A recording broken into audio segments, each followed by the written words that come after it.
Naiz irratian, bigarren kafea.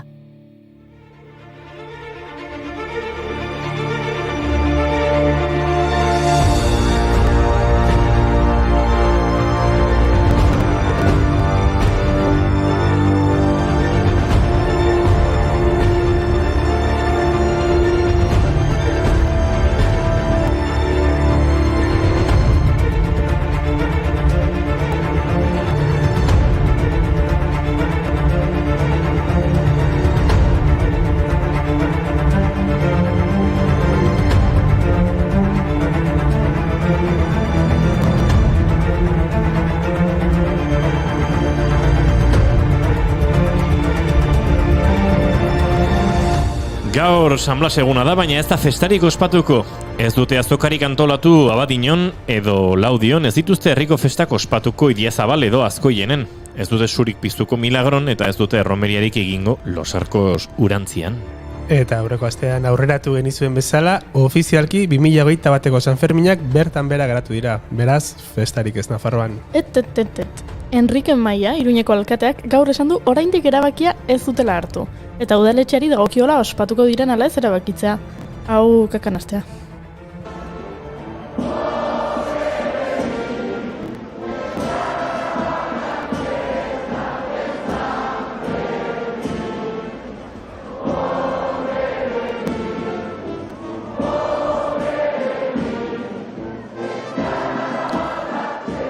Ignacio jauna, Inigo jauna, entzun hau. Gaurko egunez, 1910ean, aurrei izen euskaldunak jartza debekatu zuen Kadena Eleta Gasteizko apezpiku nafarrak. Izan ere, apezpikuaren ustetan euskarak gaztei adimena ilundu eta bihotza usteltzen omen zien. Baina euskaldun ugarik esan zioten euren seme-alabak euskarazko izenez ez bazen, ez dituztela bataiatuko. Eta kadena gaixoa triste jarri zen. Oh, triste? Triste. Esa pena, ese dolor, esa tristeza, esa rabia. Azken asteetan aipatu ditugu, zer dezugu Juri? Ondo zaude? Eske txoritxo batek esan dit ez zula ezera hitzen. Eta orduan hasi naiz. Oso ondo aizean. Gauzak iten. Azken asteetan aipatu ditugu Goia sariak eta aipatu Goiuri jakatu zaigola batean hemen saioan, esan Goiuri, ondo zaude. Baina tira, Amaia Berastorik aitortu zigun ilusia egingo liokela Malagara joatea, ekitaldia bertatik jarraitzeko. Tamalez, ez da posible izango. Aurten Goia sarietarako izendatuek modu telematikoan jarraitu beharko dute gala. Martxoaren 6an telebista ikuskizun egongo da, baina hautagaiak etxean egongo dira. Ez zuen Goia saria jaso, baina 1960ko Cannesko zinemaldian Urrezko Palma eta jantzi diseinu honenaren Oscar saria irabazi zuen La Dolce Vita estrenatu zuten gaurko egunez. Anita Ekberg aktoreak antzestua eta Federico Fellinik zuzendutako filma. Federico Cosafai!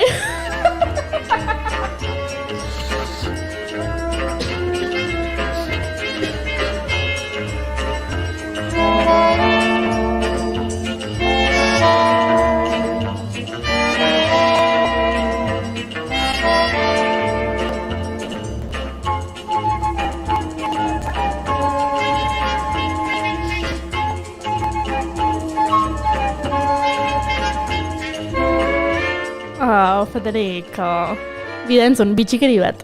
Fontana di Trebiko estena mitiko hura grabatzen ari zirela, hotzari aurre egiteko, Martzelo da aktorea, whisky mordoa edan behar izan zuen eta barruko arropa berezia eskatu zuen, hotzari aurre egiteko. Anita Ekberg ordea, nola bikinguen oinordekoa zen, ez zuen arazorik izan. Hoi bai, emakume indartsua. Eta beste bitxikeria bat, gaur egun Frentxako argazkilari deitzeko erabiltzen den paparazzi izendapena filma honetan agertu eta paparazzo abizena duen pertsonaiarengatik eratorritakoa da. Entzun?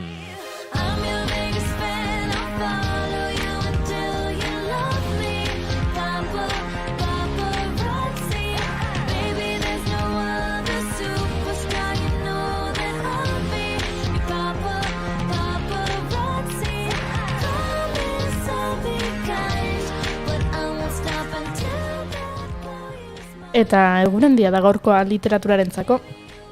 Gaurko egunez jaio ziren Paul Auster, Estatu Batuar eleberrigilea, Simone Weil, frantziar idazle eta filosofoa, eta Gertrude Stein, estatubatuar idazle poeta eta ekintzaile feminista. A ber, ja, ez da ezkena da gaur, eta oraindik ez dugu musika aipatu. Eske gaurko egunez hiltzen musika.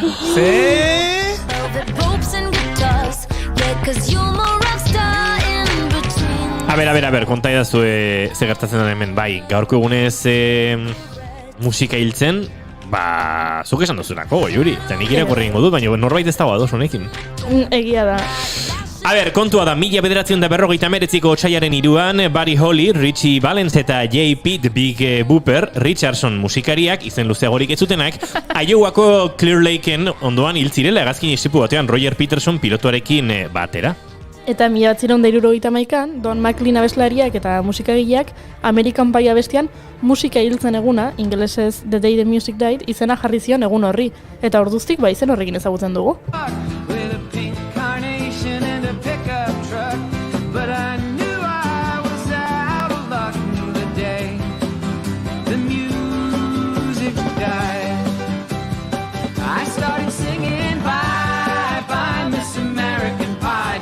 Chevy to the levee, but the levee was dry.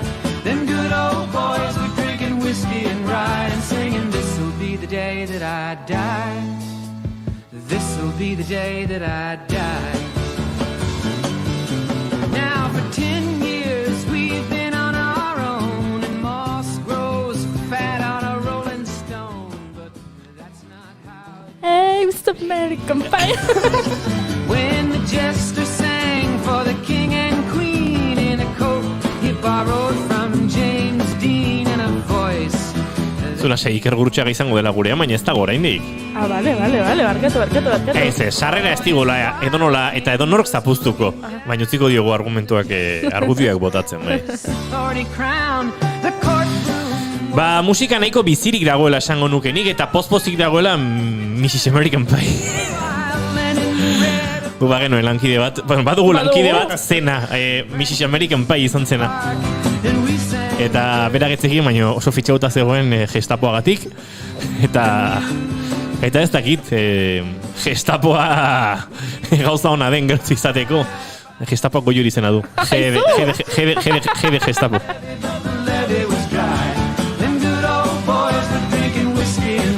Baina esan da bezala musika nahiko bizirik dagoela esango nukenik, Noski, musika bizire dago eta 54 urte betetzen ditu gaur. Gaurko egunez jaio zen Puerto Ricon Ramon Luis Ayala, zorionak da di Yankee.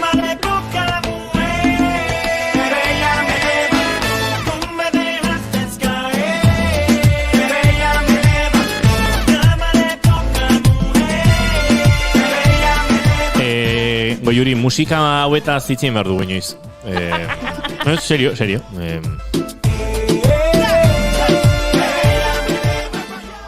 Ari gara hemen Euskal Traparen inguruko kritikak egiten eta zera, generik uspegitik harako ez da hit, aserrea edo sentitzen eta zuk zera, Daddy Yankee dakartzu.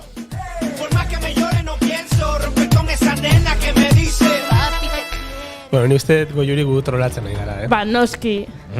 Baina arrazoia dezue, musika bizirik dago, bizirik eta hemen. Gaur gurean izango dugu Idoia Hernandez, H proiektua aurkezten. 2020an Pampina Utxien dantza disko argitaratu zuen.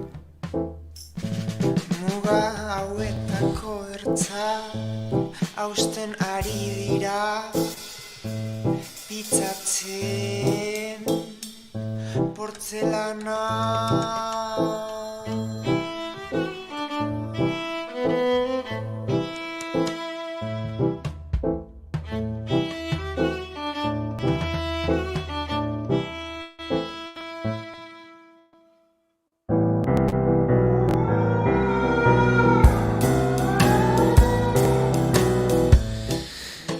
Bai, Idoia Hernandez, H proiektuaren ordezkari lanetan izango dugu gurean estudioan, zuzenean, baina 2021an aurkeztu diren diskoen zerrenda ere prestatu dugu. Nire proposamenak ez dizuzu entzun nahi izan, baina bale. Nola ez? Ez? Aizu batzuk, bai. Kusiko dugu. Bueno, zure proposanekin, zure proposanei gabe, baino indartxu dator urtea, eta badirudi konfinamenduan ongi aprotxatu dutela musikariek eta besti asko idatzi dituztela. edo 2008ko aurkezpenak atzeratu egin bar izan direla. Dena dela, zerrenda luzea presatu dugu.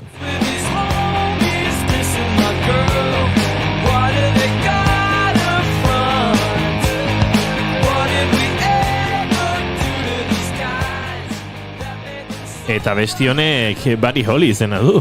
Dena lotuta dago. Eta horreko astean abandonatu egin zen, baina gaur bueltan da kanpotiarren tartea. Irati Trantxek emakume ekonomaliari buruz hitz egingo digu. Ba, gaitezen.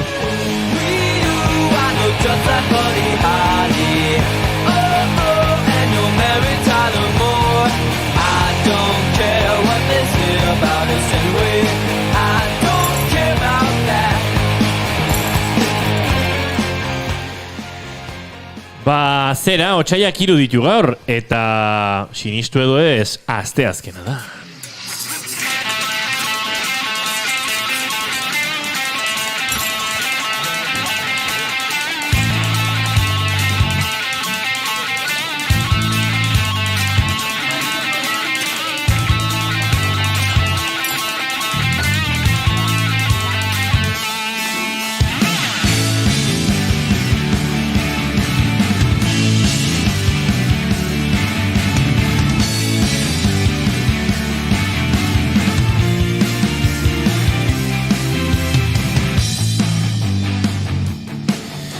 Ba, lantalde orkestu beharko dugu, zuekin Iñaki Lasa etura berpiztuta eta bere urteko garailik ilunenak atzean utzita datorkigu, arratsaldeon! Arratsaldeon! Talo inda! Giza joa gaupasak egin dituenak azken aldien.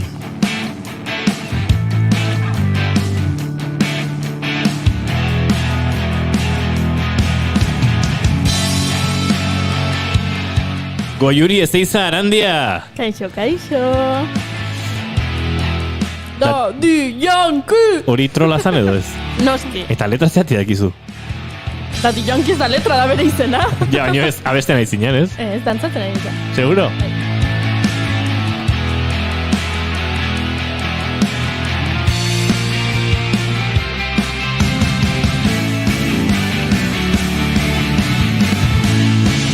Eta gurean dugu esan da bezala aspaldi etorri gabe. Gure laborategirako bidea ahaztuta edo, baina bada bueltan kanpotiarrak eta bada bueltan Irati Trantxe, atxaldeon. Arratsaldeon. Badokata besti bat oso egokia gero Irati Trantxeren tarte azteko. Bueno... Izketan ari zaizuen hau, Inigo Asensio Elurbide, gaur 154 ditu bigarren kafeak, otsaiak 3 besterik ez, eta arratsaldeak 4 eta 13 minutu. Ongitorri izan da bezala, bigarren kafearen 154 garrenera.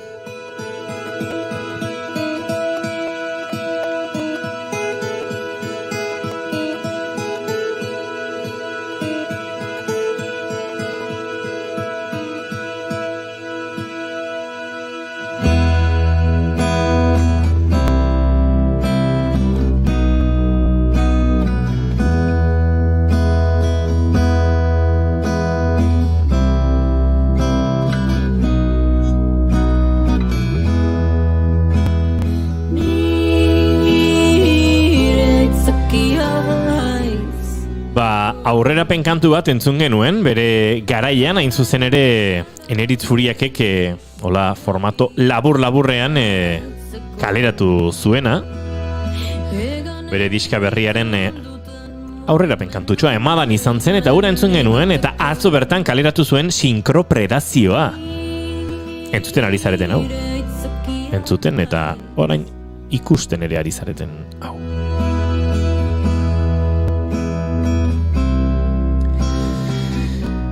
Eta zera gu maite duten tartean murgildu behar dugu, beraz, Iñaki Lasa etura jauna, zuaziko zara. Bago egunarekin maite dut onena, uste dela San Blas opila. Oh! Kendu dit? Kendu dizut. Bueno, tira ez, nik variante badokat, beraz, balioko du. Bueno, nik ere variante bat sartuko dut, eta hola bilok. Vale, ondo da. Gaurko egunez, nera itona zana jaio zan, beraz da Daddy Yankee, baina musikari ere da, eta Tolosako kaleak 2 baina goiagotan alaitu ditun musikari horietako bada, eta berez, bere eguna zenez, beti jaten genuen San Blas opila, Hoxe, maite dut honena, hoxe da. San Blaso pila, txuria. Txurilla. Oso ondo. Nik bestea, beraz. Zerbait dugu. Horrela. Niko pilen giroan jarraitzeko, esan behar nuen, maite dudala, San Blasetako piparro pila. Eta hau, ezberdina da, badakizue marroiska dela, luzeskagoa, hola ziklismo pelodormo baten formakoa edo, eta pipermina dauka, eta horrek ematen dio zapore oso berezia.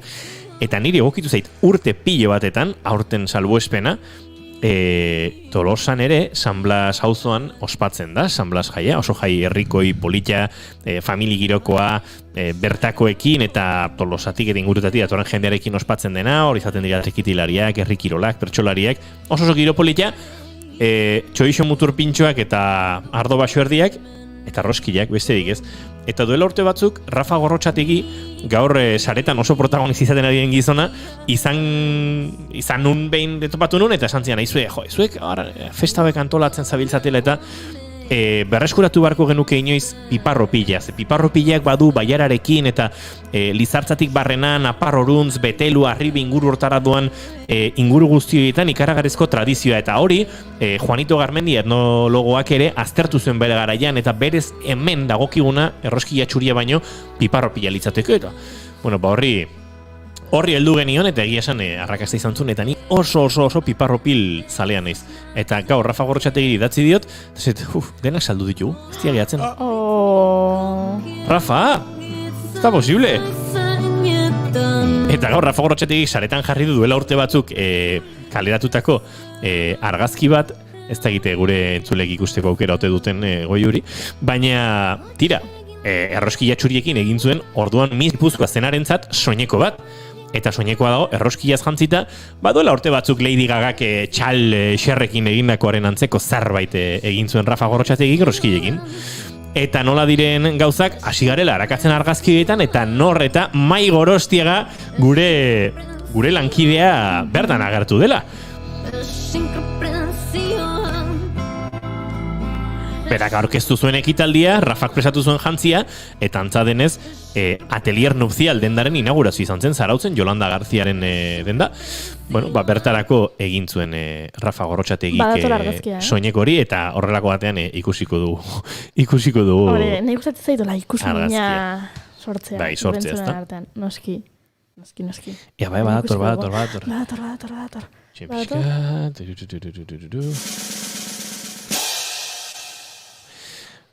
Ui, pixkat onditze badegu. Barkatu aitona, bizta gaizki. Ez, nik bizta oso ondo, baina zuk teknologiarekin ez da izara zedazkazun. Oin goazte izan da. Aizue, ez da egit goiurik maite dut aprestatu den dagoeneko, ze... Nik bai, neukan prest. Endia zola keinu bat, ez da egin nola, ui, ez da egit. Nik maite dut, aber kapazan izan hau ondo saltzeko, Da, sentsazio bat. Norbaitekin aserre egon nahi duzunean, edo, pixkat bronka botan nahi duzunean, eta ezin duzunean... Aserrea luzatu nahiko zenuke edo... Aserrea luzatu nahiko zenuke, eta ezin dezu beste pertsona horrek, igual, broma iten astealako, edo beste nun baitetik atatealako, eta ezin dezu, eta pentsatzezu, aserrea luzatu nahi dut, eta bronka botan nahi dizut, baina ezin dut. Yeah. Eta sentsazioik maite dut, eta atzo pasa zitzaiten nire lankideekin. Zure lankide hoiekin... Zin izango, ja. Zuekin. Gurekin? Bai. Atzo, asteartea? Bai. Baina nire azte zen etortzen nahi. Niñakirekin bai! WhatsAppetik. Orain ulertu nahi dut. Con tus ojos iluminados. Ni galetu behar nizun, orduan, aserrea ez da oso egiazkoa, eta hain kontuatu naiz, karo, ez da egiazkoa. Noski, bai. Eta hain gara maitagarriak ezin izan diola aserreri, edu? Ez da gozien dagondatu. Ez maitagarriak etxeate. Baina, karo, gauza da, ni atzo aserretu nintzen, Ignacio eta Inigokin, eta aserrea mantendu nahi nun, baina Ignacio jokurritu zitzaion txakur estikerrak bialtzen astea, eta txakur estikerrak jazta, ja horla ezin dut. Mi cielo no culpa tu pecado. Beraz, Eta xantaia emozionala egin zen idaten txakur stikerrekin. xantaia emozionala. Irati Trantxe, zure maite duta zein da? Ba, nire maite da gustatzen zait, eta, bueno, egitea talde opariak, edo opari kolektibak. Bai, zen aste honetan lagun baten urte mugazan, eta toki desberdinetakoa geanez, eta ezin geanez elkartu, eta bakoitzak josi diogu lako mantazatitxo bat. Oh. Bai, bat, edo bi, eta ja beste maila bat dutena, pues gehiago. Eta ordan denen artean manta bat osatu dugu. Oh, ze politxa, ze ideia ona. Eta orduan, bueno, asko gustatu zaio, hori, bai. Baina negia dare bai horren inguruen sortzen dana, ez? Azkenean hainbeste astetan hori prestatzen eta oso polita dela. Eta hoxe? Ze polita.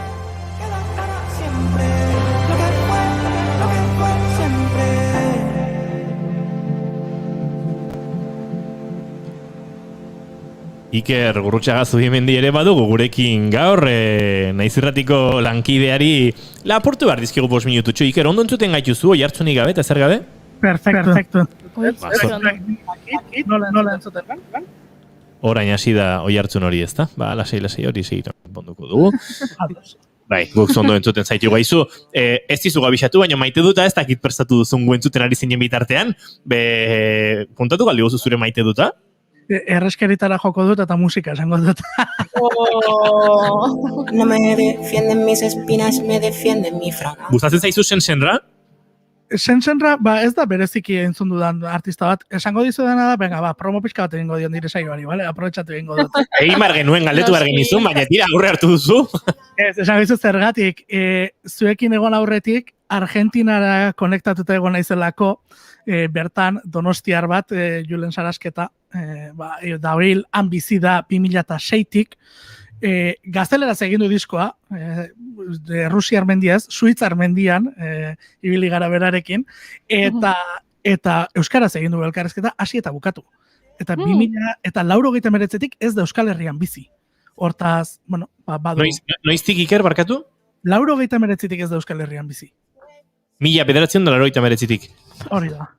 Ez, 2000, ulertu dizut eta hor nastu naiz, bale, 2089 da hor nastu naiz. Nik aldera bat egin nahi dizut, maite dut baitere pixka bat banderak maite ditut, eta horratzeko hori San Marinoko bandera da, ez da?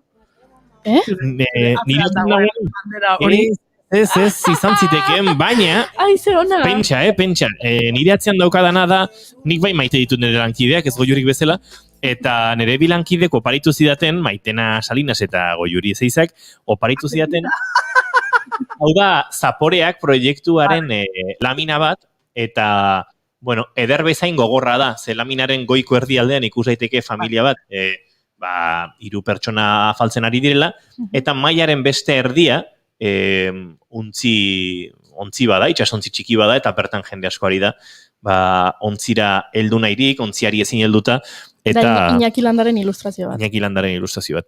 Beraz, ez da aipatzen zenuen bandera hori. Nire naiz bandera zale egia, eta koste egiten zait, baina tira, hau ez da bandera bat. Egunean behinen azaltzen balin bazaizu bandera bat. Zuri eta urdila horrela dagoena, bakarra San Marinokoa da, hori jakin dezazuen. Horregatik, esaten nuen, ez nuen nexoa egiten eta ez nuen ikusten ondo, eta horregatik aldetu. Ni kuriosa. Posizio aldatu beharko niokela, ze gaztamelo honekin tapatu egiten, eta ez du zentzurik. Aizu Iker, ez zaude hemen kasualitatez, kontua da, guk gaur aipatu dugula gure sarreran gaur musika hiltzen eguna dela, eta Iker Gurrutxagak, musikarian tarteko naiz erratiaren gure lankideak, esan digu, horrekin enago oso ados, edo behintzat hori kontra esaten duten hainbat referentzia badaude. Eta horregatik esan dizu, Iker, zatoz eta konta iguzu zure desadostasuna. Bueno, bai, azkenean, kasualitatea izan delako, eta aste honetan landu dudalako laukatu taldearekin elkarrizketa izan nuen atzo, oker espaldiman naiz, ja egunaren nozio ere galtzen dut, eta atzokoan, izan zen, laukatu taldea, eta haiek musika ez da hil, izeneko kantu bat egin dute, eta, karo, esaten duen, begira, zuek hau esaten duzu, ez nekien, giarizor, ez nekien gaur egun hori zenik, eta esan, justu atzo kontrakoa hitz egite jardun ginen, eta esan behar nuen, hau da, laukatuko justu kontrako kantu egin dutela, eta nexoa sortzen da hor, laukaturekin eta gatiburekin, ze gatibu ere gernikarrak, bitaldeak gernikarrak, kasualitate hutsez eman den kasualitate horietako bat izan dau, haiek musika salbatuko gaitu egin dutela diskoa. Hortaz, gernikarrek kontrasan egiten dizuete zuei gorko. Gauza esango dizugu, ni bintzat oso Gernika zalea naiz, gora Gernika Power, gora Gernikako musikariak eta gora Gernikako peina. Eta ados gaude, musika ez da hil. Musika ez da hil. Baina gu batzutan ere, zuk egin bezala loturak egiteko, behartzen ditugu gure ideiak norabait, eta kasu honetan, pentsa, Daddy Yankee erabili dugu loturat egiteko, ez izu gehiago esango. Aiziaren tablatura. Iker, ez izugu demora gehiegi kenduko, baina esan da bezala, autobombo pixkat egin barko dugu hemen, eta musikariaren aste honetan oraindik geratzen diren saioetan, zer entzunal izango dugun, zer izango dugun kontatuko diguzu behintzat? Batez ere, ja pasa dira esango dugu taldeak eta hori guztia, orain honetan gaur izan ditugu Merina Grisekoak ere gaur izan dira, hau da, ja, ibili gara ez, saltxan, eta urtaldea ere gaur izan da. Bihar ziurren bihar emango dugu sarasketaren elkarrizketa hori, aurretik grabatu behar izan da, ordutegiak horrela eskatzen duelako. Bestelako izeko bost eta jeki beharko luke sarasketak sartu alizateko. Eta gero, Izkanderren tartea izango da nola ez, asteroko tartea, eta Marina Landarena ere badugu gainera, zer kontatua ekarriko dut, ez hauek beti ekartzen didate informazio pila bat. Hortaz, badago, azken kontu bat, piparrarena era aipatu duzuela, Gernikako piperrak edo Ibarrako langostinoak?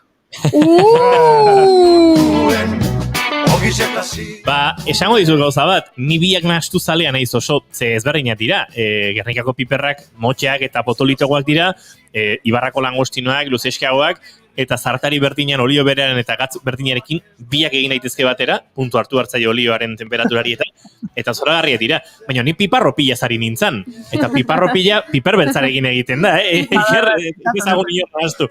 Baina nik aukeran biak, Gernikakoak edo Ibarrakoak biak ere eta onaskoak. Zurrunbiloak ero aten bagaitu, musikak salbatuko gaitu. Beno, Iker, bagurtuko zaitugu, ostiralean Marina Landa izango duzu zurean, musika eta Twitter izan dira azken egun hauetan Marina Landaren bizitzan nahastu diren bi errealitate, helarazi genion zuzenean, eta hemendik ere helarazi nahi genioke gure elkartasuna, batez ere musikaren eta bideogintzaren inguruan gaiak eztabaidatzeko aukerak beti izizitu behar duelako, baina batez ere horrelako erantzun violento eta matxismotik egindakoak ez ditugulako batere ontzat emango, eta horrek uste dut ez daukala tokirik. Nik nire iritzia oraindik erreserbatu du, Marinari kontatu diot, ni isilik geratu naiz gai honen aurrean, denetarik dagoelako.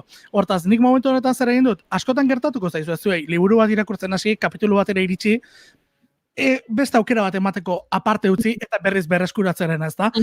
Nik Txin Mafiarekin erabaki hori hartzea pentsatu dut, eta Marinari ere, aste honetan beste gaietaz hitz egin dezala, zen ikusten Marina gogotsu izango dela, bere ikerkuntza hori egiten duen benetako lan hori aurkezteko, eta horrelako gauza gertatu da, denei gertatu zaigu noiz behin ikusten Twitteran alako zerbait, eta ez du merezi buelta gehiagirik ematea, eta Marinari ere nik nire azkenen gertukotasun eta besarkaderik ez duen ematea, ze ez da bat ere gustagarria zuk inozentek egindako gauza baten aurrean horrelako erantzuna jasotzea. Guk ere liburu hori itxitotziko dugu tarte batean, eta kaso etorkizunean iriki beharko dugu, baina esan dakoa gure elkartasuna, eta besarkada bana Iker zuri eskerrak emanez guretzat minutu hauek hartzeagatik, eta baita Marina Landa lankideari ostiralen izango duzu beste gai askoren inguruan aritzeko aukera. Mila esker, Iker Gurrutxaga zuen mendi. Plazer utxa, hurren arte. Da zurrunbiloak ero aten bagaitu, musikak salbatuko gaitu. Ibaina ziontan igeri egiten, ez edik heldu ezin.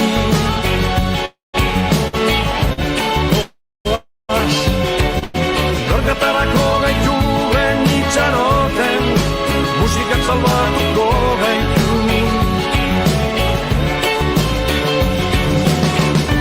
Hainbeste gizertien, zerdan zuri, zerdan beltz, argitzen ez dago errez. dezatela kantuen txoritzek gure buruen guk jarraitzen dugu geurien. Baina gaziontan igerik egiten ezerik heldu ezinik goa zurrun biloak ero. Bazalantzari gabe musika ez da hil, musikak salbatuko gaitu eta akaso musikak salbatu gaitu hainbestetan. Eta musikak laguntzen digu noski horrelako irratsaioak egiten. Zeingo genuke guk musikari gabe? Itzein. Hori ere egiten dugu baina.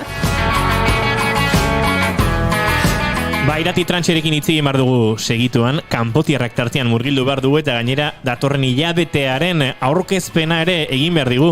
Halako hilabete tematikoa izango dugulako eta gaiak ere zinez interesgarriak izango direlako.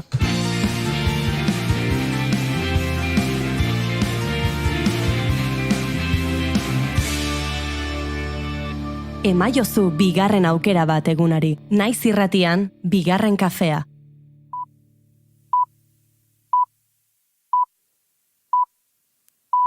Son las 8:30 de la mañana. Ez lasai, ez dira goizeko 8:00, baino urrengo kantuak alaxe du hasiera. Arratsaleko 4:31 minutu dira eta hementxe gara, bigarren kafean ez adile inor larritu.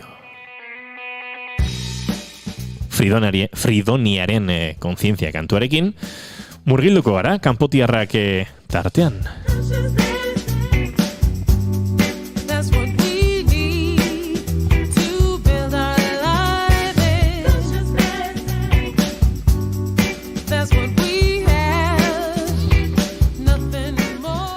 Ba, irati, uste dute martxoaren 8 hor, ez da gitate joka, baina dagoeneko hurbil hilabete pasatxoaren bueltan dugun honetan, badagoela, ez dagoeneko gure burutan, eta heldu behar diozuela, martxoaren 8 aitzakian, halako kanpotiarrak tematikoari datorren hilabetean.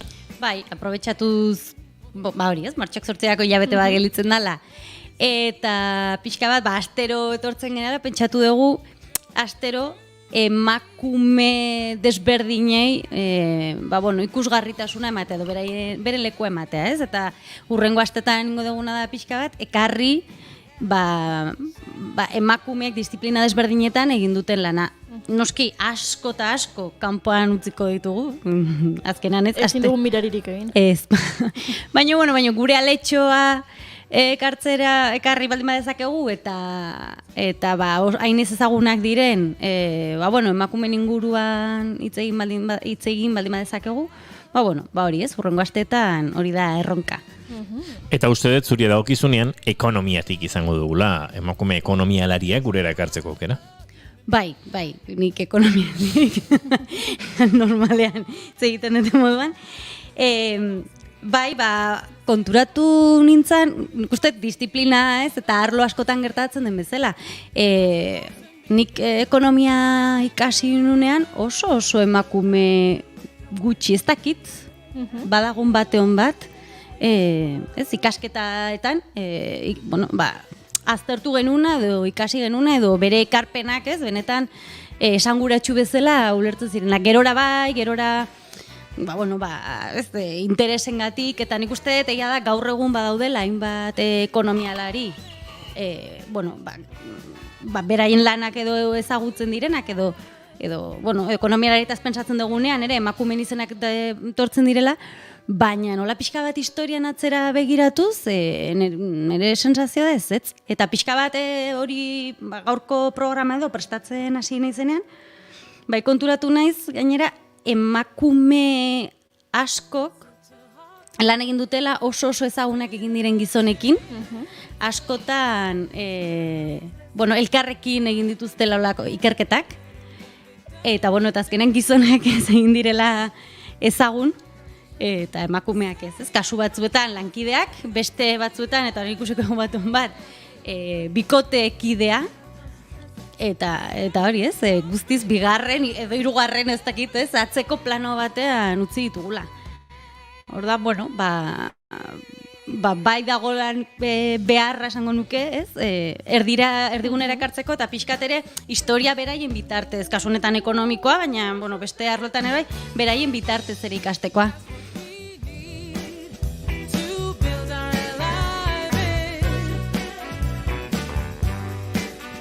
Badira adibide konkretu batzuk gainera aipatzen ari zaren guzti hau kokatzen laguntzen digutenak, ez? Gizon baten itzal horretan edo gizon batek estalita edo ekarpen handiak egin zituztenak, ez? Bai, adibidez, ezkea sakontasunean sartuko zen interesgarria iruditzen zaizkigu beste batzuen ekarpenak, baina bai pixka bat ezagutzeko adibidez, 19 eta 20. Mende artean, bat zegon Mary Parley Marshall izenazun bat, inglesa, Bristol Unibertsitateko ekonomia saila sortu zuen, bere senarrarekin batera, Alfred Marshall zena, eta berak idatzitako liburua, eskaria eta eskaintzaren arteko horrelako ekonomia printzipio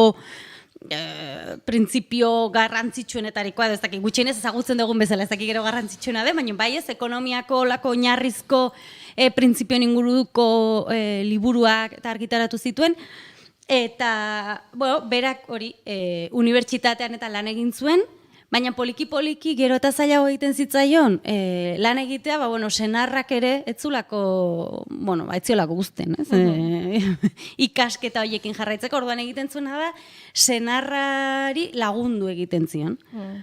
Eta orduan, esaten dute, liburu honetan, hainbatetan ekonomia ikasi degunok, ikasi degun liburu hori bien artean idatzi zutela, baina izena bakarrik sinatuta.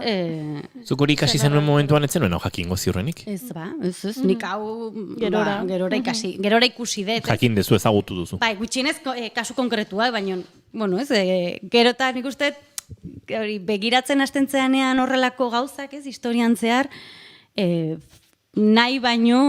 Zenbat sorpresa, Bai, eta oso presente daudela, eta askotan gertatu zela, Beste kasu bat ere bada, Ana Schwartzena, berak lan egiten zuen Milton Friedmanekin, eta Milton Friedman bada, neoliberalismoaren, Chicago eskolaren, eta adierazletako bat. Novela jaso zuen. Bai, eta jaso zuen novela Milton Friedmanek. Bai, beak. Baina Ana Schwartzek izugarrizko lana egin zumeraekin, hainbat argitalpen elkarrekin egin zituzten, baita Milton Friedmanen emazteak ere bai, Rose Friedmanek, eta guztiek nik, Ana Schwartz gehiago, baina bai iruditzen zait ekonomia interes berezirik ez duenak ere Friedman ezagutzen dula, hori nobelagatik, baina ez bakarrik, eta berriz berere inguruan lanean ari zirenak baterez. Gogoan dut, azkeneko kanpotiarrak izan zenean duela 2 astean Elizegi izan genuen gurean eta Jane Jacobsen inguruan aritu zen. Eta hor aipatu genuen oso salbuespenetik, oso berezi ezelako, Jane Jacobs irigilea edo irigintzan murgildutako emakume eta gerora esparro askotan aritutakoa zen, arek senarra arkitektua zuen, baina Jane Jacobs iritsi da guganaino. Gogoan dutan eri aipatu geniola, ze arraroa. Ez da ohikoa izaten, normalean, eta are gehiago gainera, senarra arkitektua bazan, emaztearen lan hori bere ganatu eta hori izan zen, ez da egit, balako salbuespen bat, baina realitatea da azken mendetan horrelakoak gutxi gertatu dira, eta normalean aipatzen ari ginen, Rose Friedmanen edo Mary Marshallen kasuak askoz ohikoagoak direla, eta horrelako beste asko topa genitzakela gure historian. Bai, nik uste dut hor, eta kanpotiarretan ere askotan itzen dugu hortaz ez, baina bai hautan gutxin, bazkenan emakumeek bigarren plano batean bezala, eta gero, aipatuko dugun persona, berdina esaten zunez, bigarren plano batean uste bezala, beraren karrera profesionala, Eta orduan, laguntzaile moduan, edo, baina ez da ingarrantzizko egiten detena, edo, nik uste dut... Norberak ere bere buruari akaso, ez, kulturaren pixu horrekin rol hori ematea, ez? Bai, norberak eta inguruak eta senarrak... Bai, eta orduan, nik uste dut hortan, poliki, ez, hausten ari gala, baina oraindik ere asko daukagula egiteko. Eta nola ezagutzen ez ditugun horiek ere beste, ezagutzen ez ditugun horiek ezagutzean nola beste modu batera ere ulertzen dugun iragana, ez? Noski.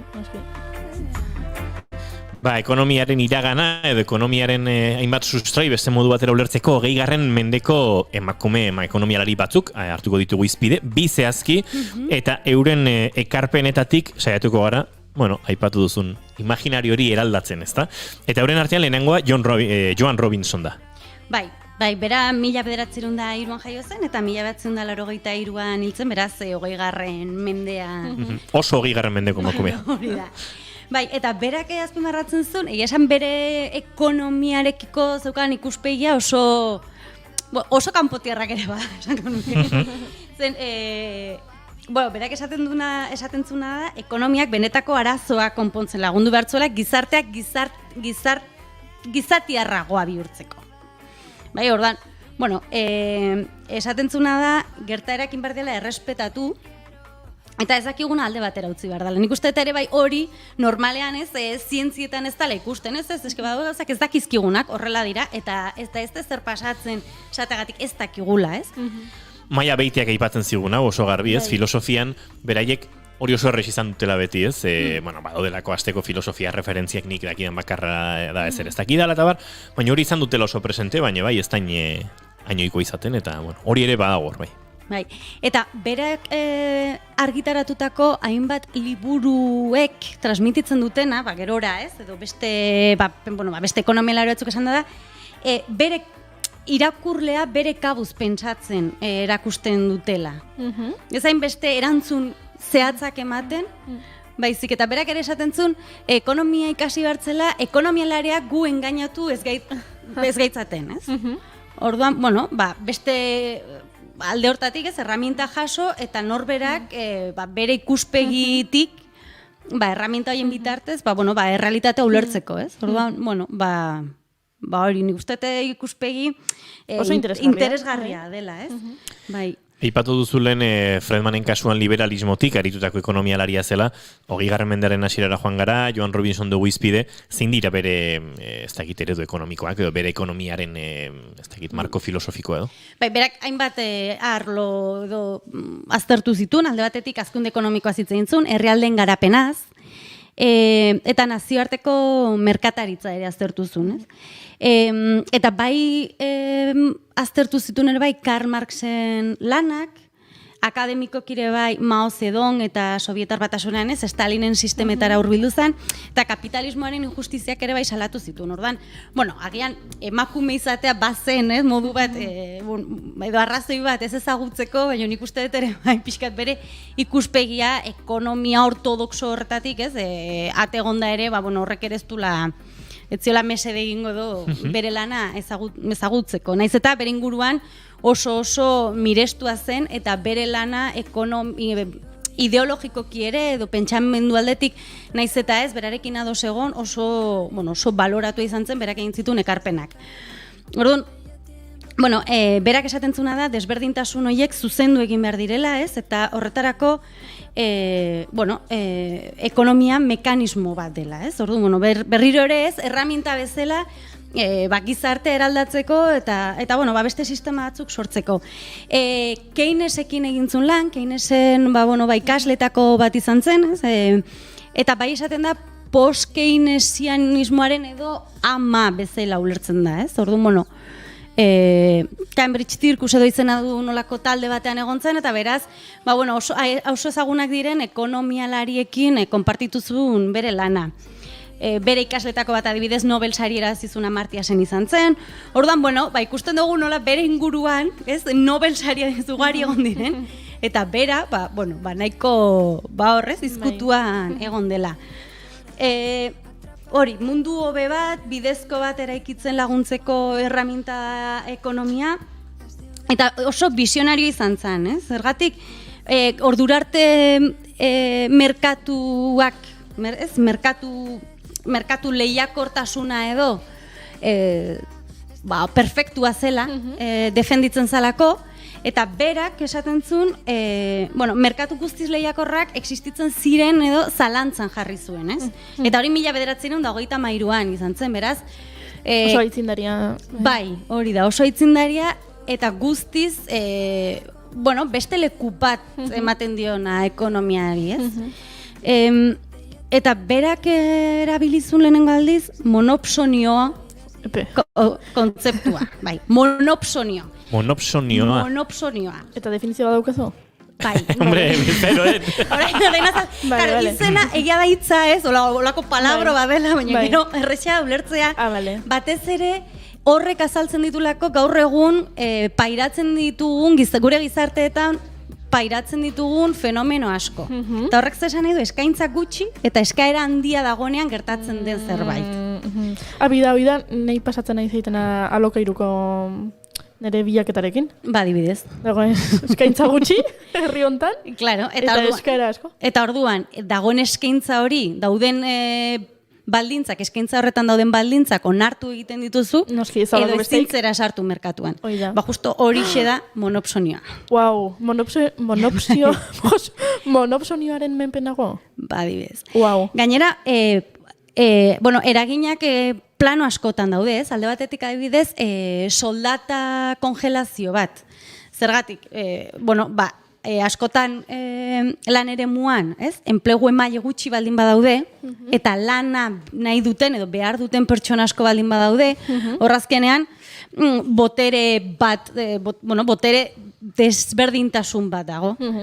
Orduan, horri aurre egiteko, edo sindikatuak, edo soldata minimoak, edo egon behar dute, eta da hori azken hamarkadetan gero eta indar gutxi zutela. Orduan hor, botere desberdintasun handi badago, eta horregatikan soldaten adibidez, kongelazioa edo soldatak, incluso ez bakarrik kongelazioa, baizik eta bajuagoa jartzea, onartu behar dezu enpresek esaten duten soldata maila hori.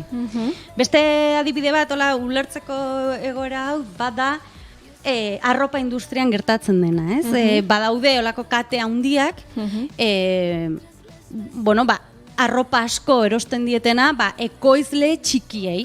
Eta orduan ekoizle txiki hoiek sartu nahi baldin badute, saldu nahi baldin badiote, horrelako enpresa handi bati, beren baldintzak onartu behar dituzte. Eta joko hortan sartu behar dute. Claro, eta joko hortan sartzen zer da, ez nik ondoko enpresa txikiak baino gehiago produzitu edo ekoiztu behar dut, bestela ez naute ni kontratatuko. Eta orduan hor sartzen dena da, autoesplotazioa edo esplotazioa edo orduan, ikusten dugu egunerokoan oso presente dagoen gauza badala, monopsonio, naiz eta hitza izan nahiko komplikatua, hori ez da, badala egunero ikusten dugun gauza bat. Egunero ikusten duguna, baina ez dala gaur egunekoa? Ez da, ez. Ja, 1993an ja hori azaldu. Ja norbait ari zen ontan pentsatzen. Bai. Eta azkenik iruditu zait datu kurioso bat, pixka bat ulertzeko ere bai, emakumeetak gizonen desberdintasunak, eta nola baloratzen ziren, esan deten bezala, hainbat lankidek kuestionatzen zuten zergatik ez zioten nobelik eman, bere lana oso mirestua zen, eta Schumpeterrek, badala beste ekonomialariola famatu bat, esan zun, mirespen sakona ziola, eta gure gizon onenetako bat zela. Gizon onenetako bat. Ara? Eta, zesan nahi zuen horrek, nire ikusi, gidoiaren gidatxo batzu pasaizkiazu, eta esaldi hori, eta geratu gehamen... Ez dakit igual... Nola interpreta daiteke, alegia, edozein kasuetan ere oso patriarkatutik eginda eta oso paternalismotik litzateke esatea gizonak bezain ona zela esatea. Ez da hortik ari zen edo nondik interpretu behar dan? Bai, nik uste dut ez, balio ematen zaiona zerbaiti gizona da, ez? Hori da, oza, paternalismo absolutotik eta... Gizontasun hortatik, ez? Ez gutako bada, baina gutako bat izateko gizona da. Ez emakume bezala, ez.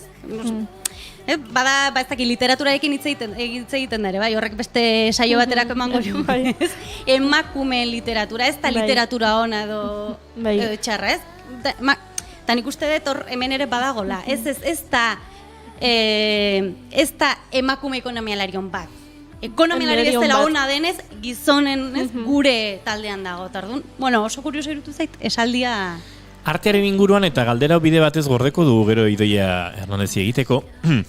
Emakumezko literatura aipatzen dugunean, edo emakumezko zinema, zenik hau erabiltzen edo batzutan, horre egon daiteke ez, genero ikuspegitik beste sensibilidadetik idazteko gaitasuna, zinea genero ikuspegitik beste modatera egiteko gaitasuna. Horri referentziatik egiten dionean, ontzat eman marko genuke emakumezkoen artea, edo horre ere sobran legoke. Honek emango diluke beste saio baterako, baino askotan, eta batez ere segundan nundik erabili den, emakumezko literatura erabili da, literatura sentimental, baina sentimental sentimental ez dakik kakotxen artean jarri dezaketen, edo pixkat kutretik, ez? Literatura txarra, edo eskemakumeek hori irakurtzen. Hori da, bai. Kutraino bai, noñoñoa da hitza, ez? Orduan, horrek badauka oso despektibo. Enuen iniz hortan pentsatu. Baina badaude korronte batzuk, saiatzen ari dira Oscar edo Goya sarietan adibidez, emakume zuzendari eta gizon zuzendarien hautagaitzak denak bateratzeko eta zuzendari honenaren saria emateko. Badaude hor korronteak. Hori defendatzen dutenak. Pero baina, eta aktoren paperarekin hori onartzen dugu gehiago, ez? Hori beste saio bat behar dugu. Bale, itzengo du beste baten ontaz. Batez ere, aurrera guazelako eta neurri batean aipaturiko bi ekonomialari hoien artean, Joan Robinson atzean utzi behar dugulako, eta bueno, nobelik gabeko miresmen horretan, eta bestelako baldintzarik gabe, agurtu eta Elinor Ostromen murgildu behar dugu. Bai, hau pixka bat garaikideagoa da, 1993an jaio zen, eta 2012an, orain dela, hori ez, 9 urte hiltzen. Bere bizitzan izan zen bere familiko lehen pertsona unibertsitatera juten. Berak gero kontatzen zuen, gero bere karrera profesionala izan zen, hori ez, unibertsitate giroan, ikerketan, eta gero Nobel saria irabazi zuen, ekonomia, etzen berez ekonomialaria, baina ekonomiako Nobel saria jaso zuen, eta horregatik, hitzein dugu gaur beretaz. Baina berak bai esaten zuena da, kosta zitzaiola, ikasketak bukatu zituenean, beste hainbat lan egin zituen, karrera, akademian edo jarraitu baino lehen, eta berak esaten zuen garai horretan, emakumeen karrera profesionalari ez zitzaiolako lehentasunik ematen. Ja ikasi dezu, eta asko egin dezu, unibertsitatera juten, eta topatu zazu lan bat, eta horrekin tira, ez? Lan bat dirua lortzeko, eta gutxi gehiago. Orduan, horri aurre egin zion, eta, bere aurkikuntza bazen, gustatu zait, irakurtzen artikulu bat esatetzula, bere aurkikuntza zela, jendeak elkarren artean hitz egiten duela erakustea. Gero, beste konplexutatzen batzu dauzka, baino funtsean hori dela, ez? Eta zergatik, berak egiten zitulako, hasi zelako egiten ikerketak, pixkat ekintza kolektibo taldeak aztertzen, teoria politikoen analisia lantzeko tailerrak egiten zitu, baina tailerrak ziren oso modu interaktiboan, ez? Ulertuta pixka bat, arotz tailerrak izango balira bezala, eta esaten ez eskemen jakintza partekatu egiten dugu, ez da gu irakasle eta zuek ikasle, baizik eta gu, lanaren poderioz erakusten dizuegu, edo laguntzen dizuegu, ez, pentsatzeko eta ikertzeko eta hausnartzeko prozesu horretan. Eta orduan, hortikan, eta batez ere, 60ko hamarkadan, Garrett Hardin izeneko gizon batek argitaratu zuelako komunen zorigaiztoa izenekolako artikulu bat. Zergatik zen, garai horretan oso argudio indartsua zen, baliabide naturalen privatizazioa behartzela. Metaketa kapitalistare, hori ez, gero 70ean etorri ziren neoliberalismoa eta txertzak izai. Eta horretan, hori defendatzen zen. Alegia, baliabide natural bat, erabiltzeko irekia baldin bat zegon, ezinezkoa zela. Pertsona bakoitzak bere onura bakarrik begiratuko zula, bere beharrak maksimizatu egineko zitula, eta orduan horregatikan horri ditzen zion tragedia bat, ez? Gaur egunare pixkat hori oso indarran dago, ez? Ondo egitea gustatuko litzateke, baina, besteak nola egiten ez duten nik ere ez dut egingo, ez? Eta pixkat hortik zen bakoitzak berea begiratu, batez ere ondokoarekin konparatuz, eta ondoko baino hobeto edo gehiago edukitzeko edo hortik. Eta Ostromek egintzuna da munduko esperientzia desberdinak aztertu zitun, eta ikusi zuen nola espazio, baliabide komunak zeuden espaziotan betitzen hori gertatzen. Eta horregatikan, esaldia berak erakutsi zuela jendeak elkarren artean hitz egiten duela.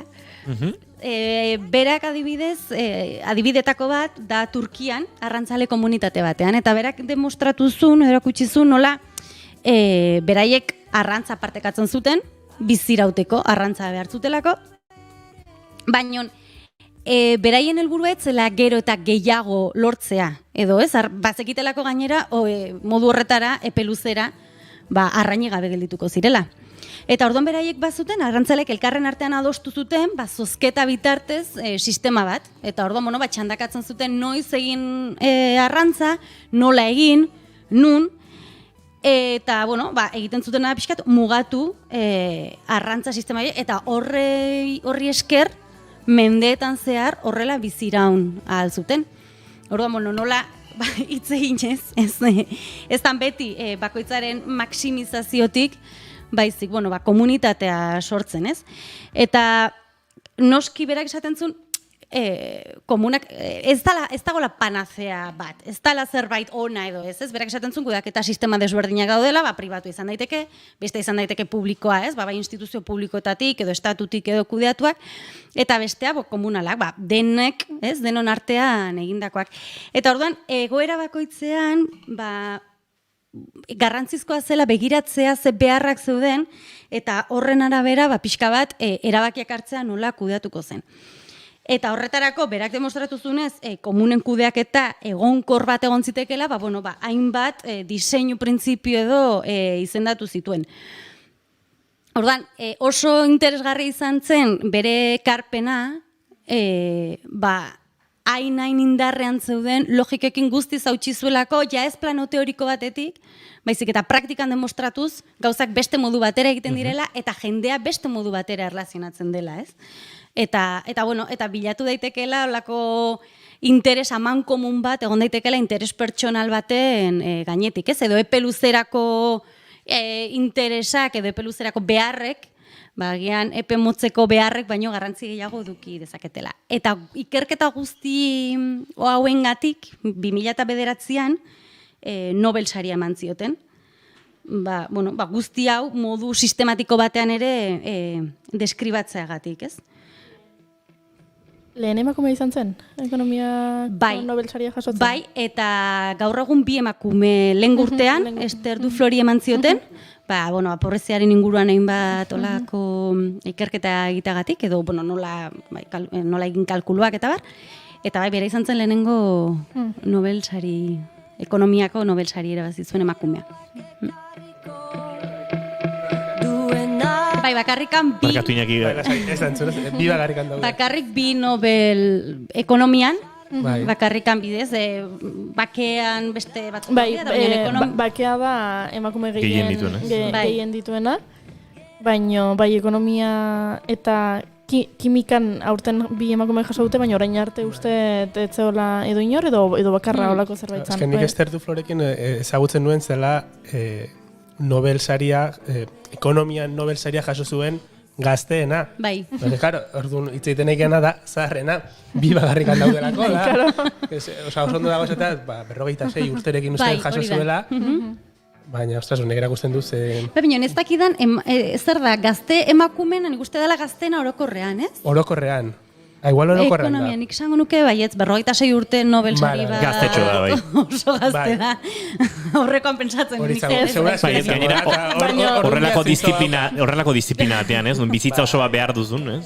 Malala da gazteena. Baina, ekonomiako gazteena izango da. Baiz Stiglitz eta hauek ja helduak dira. Bai. Malala. Irati Trantxe, eskertzen dizugu, nola izango da kanpotiarraken formatua beraz? Gaur hilak 3 ekonomiatik heldu diogu, hilaren 10ean ez dakit arkitekturatik edo filosofiatik izango den. Filosofiatik izango da. 17an arkitekturatik edo irigintzatik edo. Hori da, eta azken bietan, sorpresa. Ui, oso gustoko ditugu sorpresak. Oso gustuko ditugu sorpresak. Eskerrik asko, Irati Trantxe. Nik banuen kantu bat jartzeko eta aztu gintzit azkenean. Urrengo batean. Zirikatzeko moduko azen gehiago. Badokik Gonzálezek kantu bat diruari buruz oso polita. Horrengo baterako. Mila esker, Irati.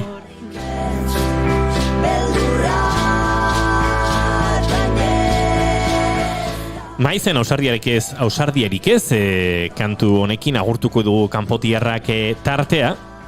eta ikusi beharko dugu, aurten ez dakit, maizentzate izango den, disko berririk kaleratzeko aukerarik, baina guk 2021ak dakarrenari eta ekar dezakenari erreparatuko diogu segituan Iñaki Lasaeturaren Bueno, eskutik. guk. Ez diazu ekasoekin, baina bueno. Mainstream.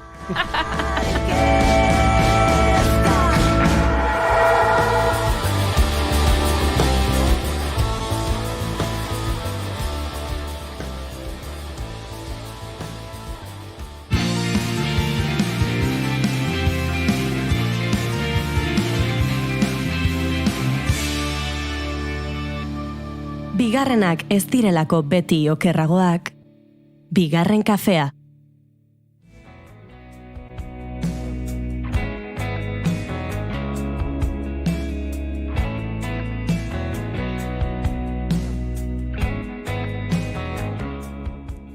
ko disko onenen zerrenda goitik bera fundamento guztiz aztertzeko denborarik gabe, 2021 aurrera doa.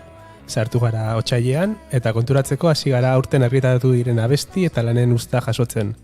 Urrutira joan gabe, orain entzuten ari gara Olatz Salvadorren Ahoal diskoa.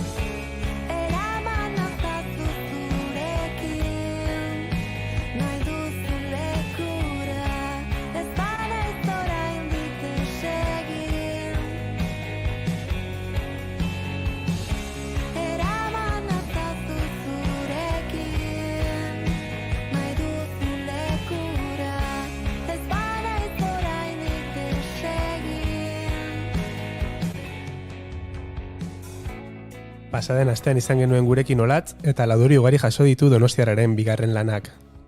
Baina beraz gain Olatz Ugasti, Merina Gris, Laukatu, Ibilbedi asko dira azken egunotan abestiren bat edo diskoren bat argitaratu dutenak. Eta atzo bertan argitaratu zuen bigarren aurrerapen abestia Eneritz Furiakek. Gaurko saioari hasiera eman dion hain zuzen ere. Beraz orain lehen aurrerapen abestia entzungo dugu.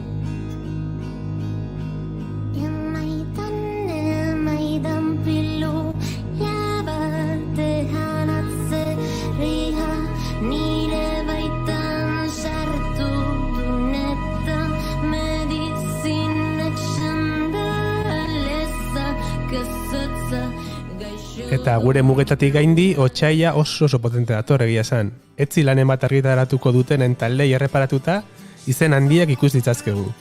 Metaleronentzat, Angelus Apatridak izen bereko disko argitaratu du, eta Cult of Lunak The Raging River.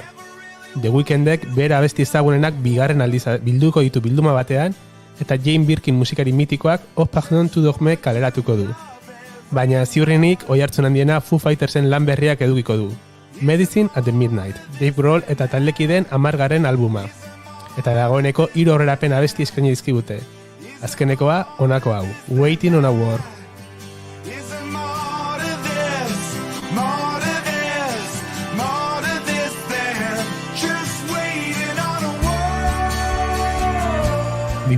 batean proiekturen bat argitaratuko duten taldeen zerrendari so egiten badiogu, emakumezkoak nabarmentu ditzakegu besteen gainetik. Mainstreamarekin lotuta horietako batzuk, eta zein besteak.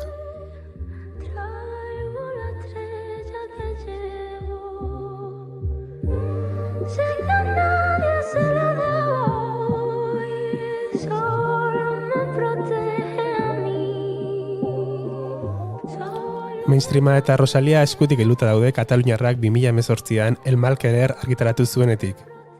Ordutik makina bat kolaborazio egin ditu, baina zaleak bere disko baten zain daude. Eta badirudi 2021 izan daitekela urtea. Baina ez dago guztiz argi oraindikan. Gauza berdina gertatzen da Lorderekin. Zelanda berrikoak abenduan esan zuen doinu berriak idazten ari dela.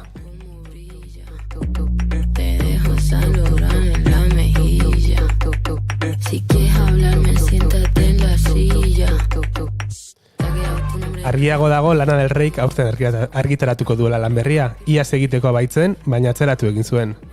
Rihanaren edota Julian Bakerren doinu berriak ere entzungo ditugu laister, eta jarraitzeko pisten artean Tash Sultana dago. Zaila da etiketatzen australiarren musika, rocka, reggaea, india, hobe entzutea.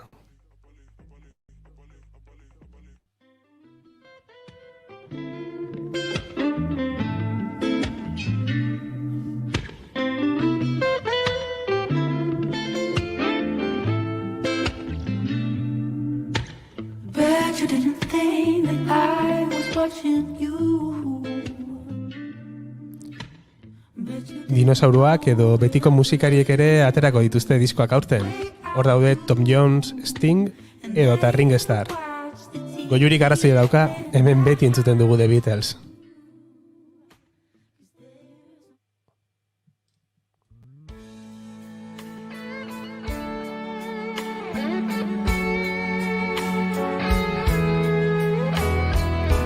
Here's to falling on your face, getting back up and winning the race.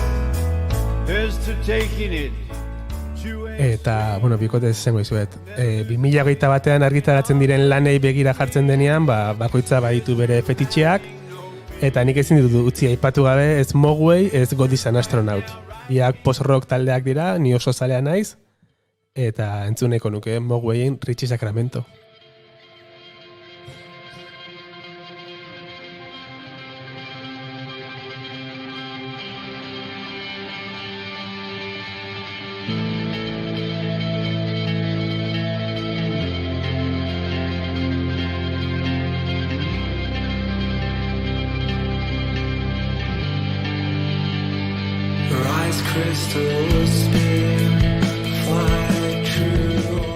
Eta behin post-rockarekin hasita, gure mugetara itzultzeko garaia da, post-rocketik asko edaten duen talde batek disko berri argitaratuko baitu, Madeleine Donostiarrak. Aurrerapen pauso polita egin zuten 2018an Sur argitaratu zutenean, eta horregatikan gogo handiekin gaude guztiok entzuteko berriro behaien doinu berriak.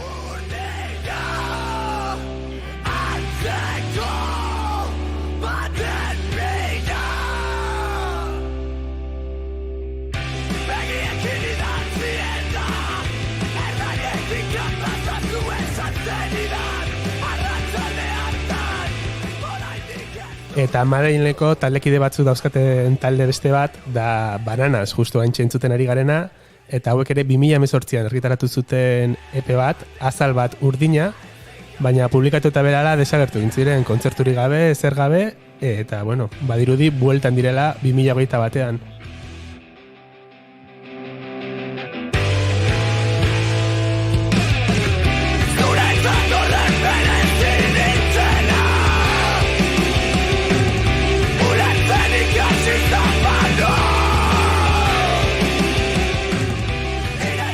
Eta bueltan diren beste batzuk zutagar dira. 2016tik diskorik argitaratu gabe egon eta gero, sare sozialetan aipatu dute doinu berriak grabatzen ari direla.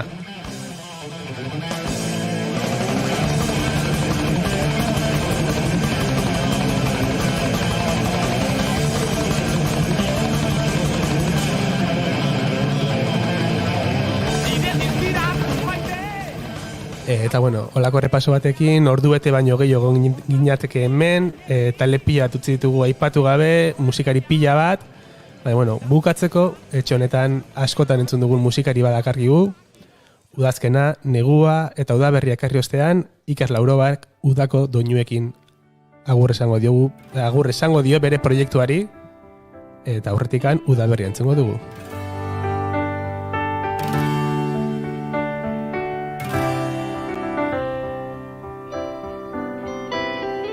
Non dago zulertzeko behar den iztegia, non duzu eraikitako ametsa botatzeko. Amildegia da berria eta nebuzarra, lausoa da arteko marra, desenkusak da mila historio, aitzakiari ez zura.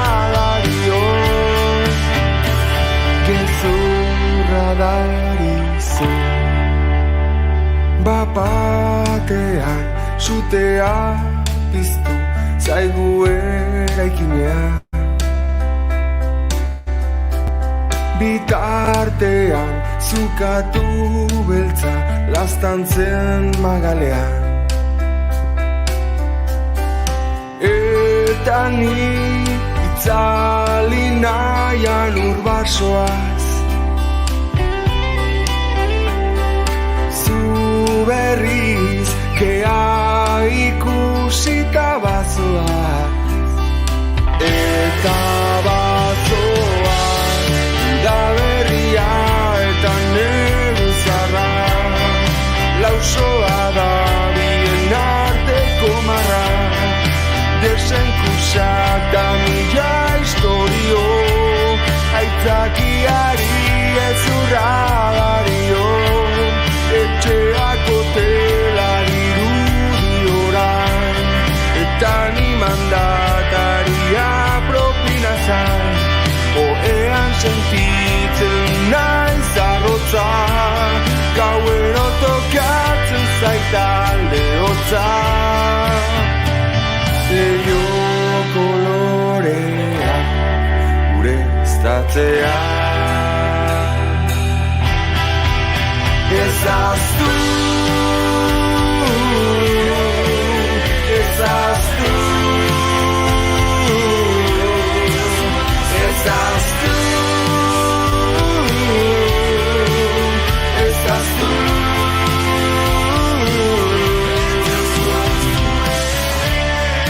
Da berria eta negu zarra, lausoa da bien arteko marra. Desenkusak da mila historio, aitzakiari ez urra dario. Etxeako tela dirudi orain, eta ni mandataria propina zain.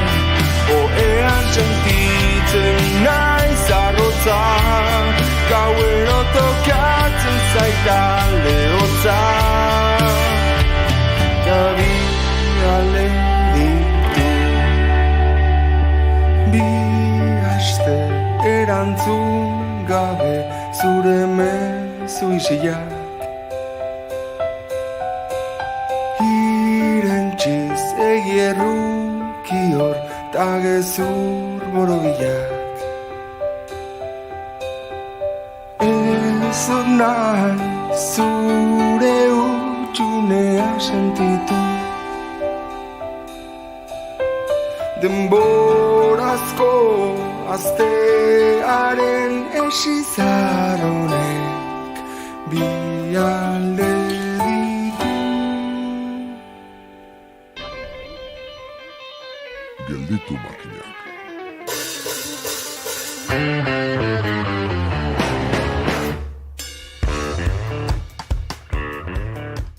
Kantuak dion bezala, itsasoa laino dago Baionako barraraino. Urak eta plastikoak maite aldute elkar? Itsasurak gure atzpuntak zimurtzen dituen bezala, polimeroengan ere badu eragina. Ondokin hauen birtziklapenaz jardungo zaizkigu, Eider Mendiburu eta Gurutz Mondragon ikerlariak. Gomendioen atalean, zinepilularen txanda. Duela saio batzuk tokiko elikadura kontsumoaren aldeko dastatu sakana proiektua zaretu ginen. Oraingoan berriz, Ignacio Arakistain zer suma ibili da Azpeitiako elikagunean. Ezagutzen aldezue, egitasmoaren eta bestelakoen berri gelditu makinaken laugarren atalean.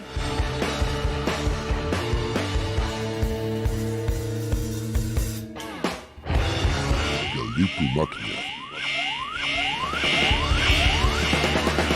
Jada antzun gai duzue Gelditu makinakeko azken saioa, gure webgunean eta podcast plataformetan. Naiz irratian, etzaizue gertatzen igual norabaitea deitzen dezue? Eta kaixo, bai, nor da, eta naiz irratia naiz, eta hor dago aukera basartzeko bukle batean, naiz irratia naiz, amaiera gabeko bukle batean. Begira, hau ez dugu mikrofonotik kanpo hitz egin, baina egia da, problema de xente ematen dituela, ze, claro, haupa kaixo Hasierrasti naiz. Eta hor tarte bat egiten dut naita, naiz irratiko gazetaria. Ze bestela, claro, zuk dena entonazio berdinean esaten baduzu, haupa kaixo egunon, Hasierrasti naiz irratiko kazetaria. Esaten du, ez pixkat iztotela edo zarela. Hau euskaldun berria da. Kaixo Hasierrasti naiz irratikoa. Naiz Hasierrasti naiz irratikoa. Nik ezagutzen du tipo bat deitzen dena I am. Oh, no. Eta hau egia da, ingelesezko klaseetan, what's your name? Eta I am, esate zen. Eta irakasleak esate zion, oh my god! A ber, ez dezu lertu. A ber, igual ez dezu lertu zu. Nere izena I am. Bai. Asteburuko aria. Larunbat eta igandetan goizeko 8:00 12:00. Naiz irratia.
Atxizkia mutua da, isildu egiten da gure ahoan, lotxa balu bezala. Atxetaldaren musika ez da zaratatxua, sotiltasun handikoa da, atmosferak sortzen ditu Idoia Hernandezek pianoarekin, kulunka lasailean. Eta Banpin Hautsien dantza diskoan elkarrizketa sortzen du taldekideekin.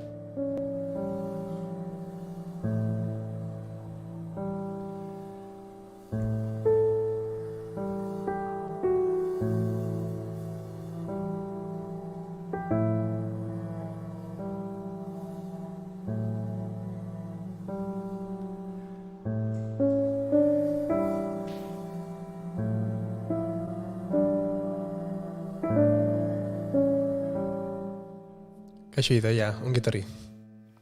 Eskerrik asko. Ilun argi astun. Bueno, elkarrizketak beti hasieratik hasi behar dira, eta nola hasi zen H proiektua? Uste dut badakala zerikusitxo bat Boliviara indako bidai batekin, Mikel Azulorekin dakala lotura estugoa, nondik handator? Bueno, nik 6 urte egin dituen kontserbatorioan, Oiartzunen, eta utzi nun, beste karrera bat inun, eta 2014 izan zen, nintzen Boliviara, eta tokatu zitzaidan Eusko Jaurlaritzako beka hori ez, udan 3 hilabetez juteko. Eta nik uste nuen ingeniera bezala hartuko ziatela, hori kasi nulako, eta batean musika eskola batera bidali zidaten. Eta ni ja ahaztua nuen musika. Ahaztua... Alde batera utzita. Ziona. Eta batean izan zaiko, ez musika eskola batera zoazta ni. Barkatu, hori kurrikulumean jarri zenuen, oski? Karo, jarri nuen, nola, bineon... Ez non espero bat ere, zakit, rellenar, jarri nuen bere momentuan, ez? Eta antxe, hasi izan berriz ere pianoarekin, bai, ez dakit, adiskide... Bueno, hanik klaseak ematen dituen, pianokoak. Eta gero bueltan, Mikel Azulo, bai, izan zen sorkuntza, errenterian sortzaile asko daude Mikel Azulon, da eta han piano zar batzean, eta antxe hasi zen. Guria baino zarragoa. Hau oso ondo da. Oso ondo da. Hori entzuna izan duen, ez? Hori da. Ideia, COVID-ak ez digu albidetzen gehiago urbiltzea, eta bestela nik egingo nuke, baina mikro hori pixka desanroskatu hor erditik, hor erdian badu plastikozko zea bat, hor txe, eta altxa pixka bat goruntz. Oso politia musika egitea mikroarekin, dain berriro estutu. Vale, ya está. Zoragarri. Tani musikaria supuestamente. Gaza esango izut, musikari asko igarotzen dira gure estudiotik, eta normalen ez dute ondo egia asmatzen, Igual bertxolarekin hasi beharko dezu dola. Egia da. Gaza esango izut, musikaria ohitu egi dago hori norbaitek egin diezaion. Beste norbaitek. Bai. Eta bertsolaria ohitu egi dago mikroaren hankak sentimendurik ez balu bezala jokatzen. Hau bertsolariekin hitz egin beharreko zerbait da. Hartu eta gora, eta bera, eta gora, eta bera, eta zuen barkatu horrek badu hor bere mekanismotxoa, askatu, lausotu, igo eta berriz ere lotzeko. Baina ez dute, truko hartuta diote, oina jartzen dute mikrohankaren hiru oinetako batean, eta gora da bera. Beraz, lasai, ez zaite kezkatu. Bueno, hemen bertsolariko kontu hauek bukatuta, saiatuko gara, sartuko gara berriro elkarrizketan. Pixka bertso libran ibili baina, bueno, orduan, bueno, ja mandi buzu, kasetari buzatzen egun titular hori, como que Bolivian jaso nuen, baina posible dagian hori konservatorioan eta hori oten den zurruntasun horrek galdu arazizula arra eta atxerekin errekuperatu ezula pixka eta askatasunarekin edo... Bueno, Bolivian ez pentsa, ze junintzan Boliviako Amazonian dagoen eskola ofizial, oan dela gutxi hartu ofizialtasuna, binen oso zurruna da baita. Vale. Eta orduan, bueno, han askatasuna, bueno, nik esaten nik asko ezakit, orduan, bueno, posturteko aurre ematen nion piano klasiak orduan. Baina bai, Mikel Azulo bai izan zala hori askatasun hori beharrezkoa den, sorkuntzarako beharrezkoa den askatasun hori Mikel Azulo topatu nuen. Eta bai, kontserbatorioek asko daukate egiteko. edo beste lako espazioak edo, ez? Orduan, hor sartu zenituen Mikel Azulon orduak eta orduak, ez? Sormena, lasa egiteko, eta ordu guzti horien... Bueno, batez ere etzegoelako helburu bat. Osea, bere momentuan pianoakin jolasen hasi nintzenen etzegoen helburu bat ala disko bat ateratzeko, pero ni pensar. Inondik inora. Ni pensar. Ze polita den hori ere bai, ez? Helburu gabe, simplemente hor jotzen eta lasai. Bai. Gainea, bueno, tabernara ematen genuen biren artean, eta, bueno, taberna txiki badaka, eta gero emanaldiak antolatzen genitu. Orduan, nahiko liatuan egon, pentsatzen antolakuntza, nola kudeatu, kartela egin, kontzertu bat, bueno, azkenean bestelako lanekin nengoen hor buru belarri Mikelan, eta pianoaren azan gehiago, bueno, bas... Askatzeko pixka bat. Bai, hola, tarte hartzen du. Baina, helbururi gabe, baina disko bat iritsi zen, 2018an, uste zen zela, edo 17an, lehena izena jarri zenion, eta, bueno, ipatu dugu, sarreratxoan zen dugu musika lasaia, nahiko biluzia, sotila, kolaborazioaren bat ere badago, baina batez ere pianoa eta zu. Pianoa, bai. Eta nahikoa.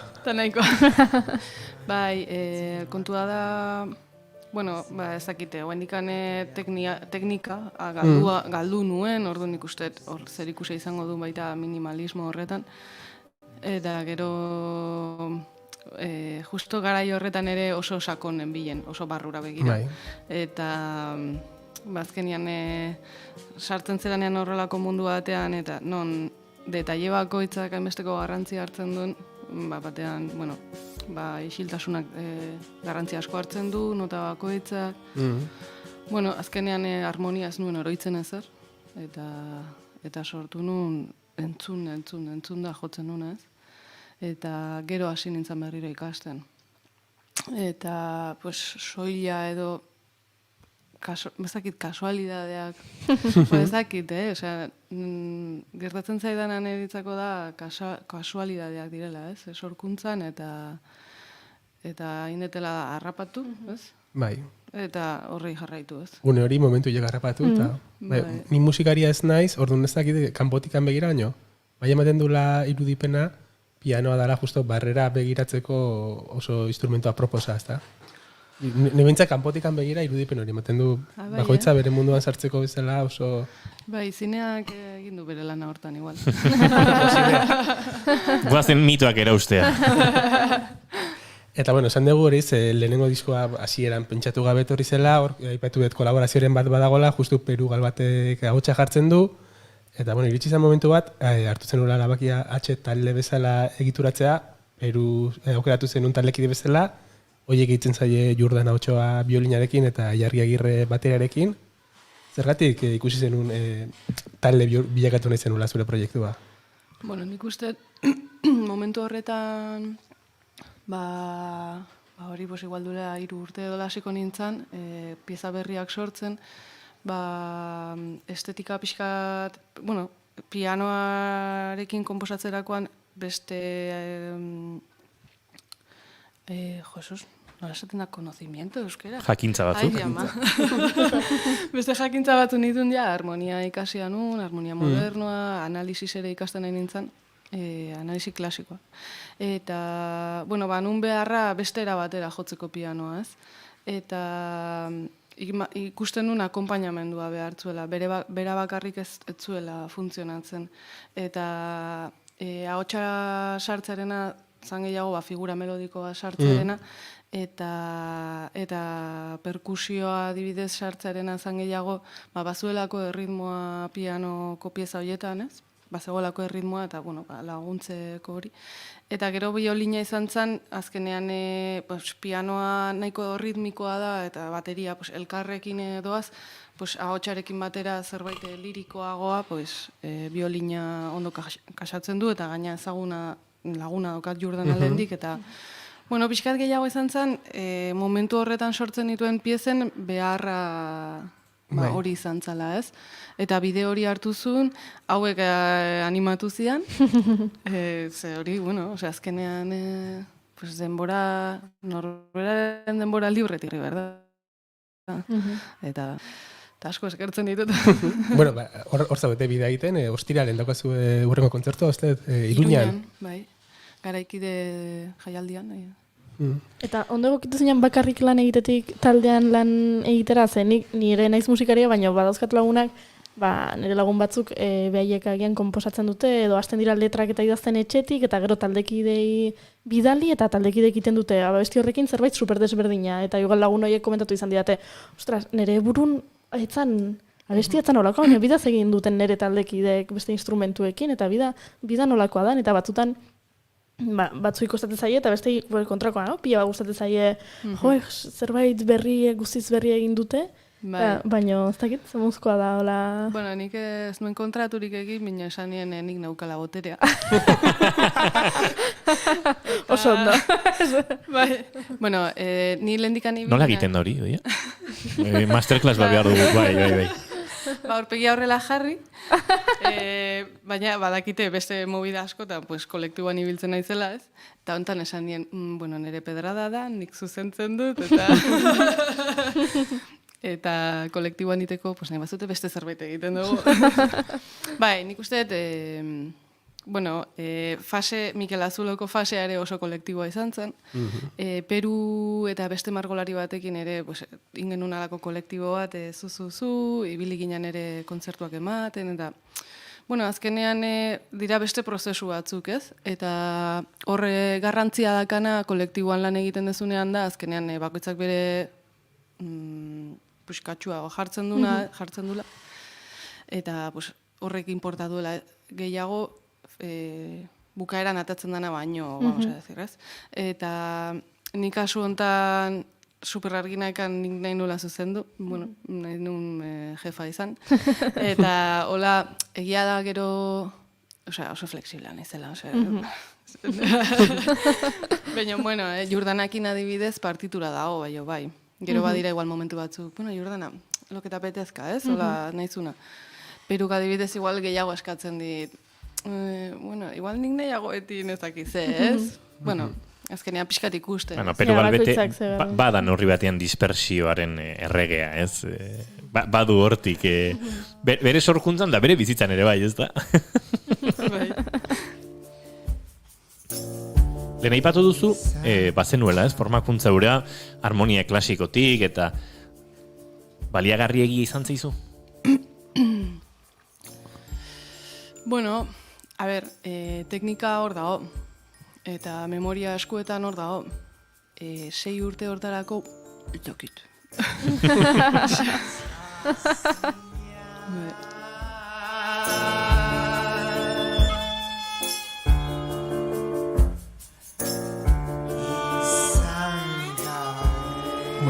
Eta diskoa Panpin Hautxien dantza deitzen da, zein dira Panpin Hautxi hauek? Zein dira nor gara edo zein? Bueno, pixkat sensibleagoa garen horiek, ez? Bizitzarekiko, bueno, sensibilidade hori, bueno, sortzaileek asko, ez? Binon, bai, ezakit. Bueno, ni nire burua hola sentitu izan dut, bai, kultur munduan sartu nintzenean edo, sortzaile bezala, eta gero ja emakume izan da, pues ja doble. Eta, bueno, pues azkenean hor dago, ez? No se asuna dramas, no? Horako, oiei erantzunez, pixkat ere, estás un poco loka bezala, eroa zaude, ez? O zeiza mundu horta, no? Edo emakumea izan da histerika. Bueno, badira holako goze batzuk, ez dakit, osea, nik mutil asko musikariak dazkat inguruan, eta txata tokatu, bineon, batzutan da un poco como, igual, buelta gehiagia izan maten idoia, ez dakize, eta badira goze batzuk errepikatzen direnak mutilien inguruan zaudenean, raro sentitzen zean. Eta, bueno, da pixkat hortikan, gero, Peruk bere intzitun letrak ere, ez? Beste batzuk Elia laguna da, makumea da, eta, bueno, igual feedback gehiago ontzan, bien artean, da. Baina, bai, ez dakit, nire burua zartatua ikusi izan dut askotan, ez? Bai, mine ematen dulako, ez dakit, gauza asko. Bai. Bai, eta ez dialak izaten, agian komentario sueltoak ez, bain eta berri izan zuten dituzun gauzak dianean azkenen. Bai, mine ematen duten. Bai. Eta, bueno, eta batez ere gero gaina sortkuntzaren mundua, bueno, nik pausua eman unian, hombre, sartzen zera txian da jendeak ez dakiz egiten dazun. Ematen du ez dezula zerriten, ez? Eta bina berriro esplikatu behar izatea, hau nago egiten.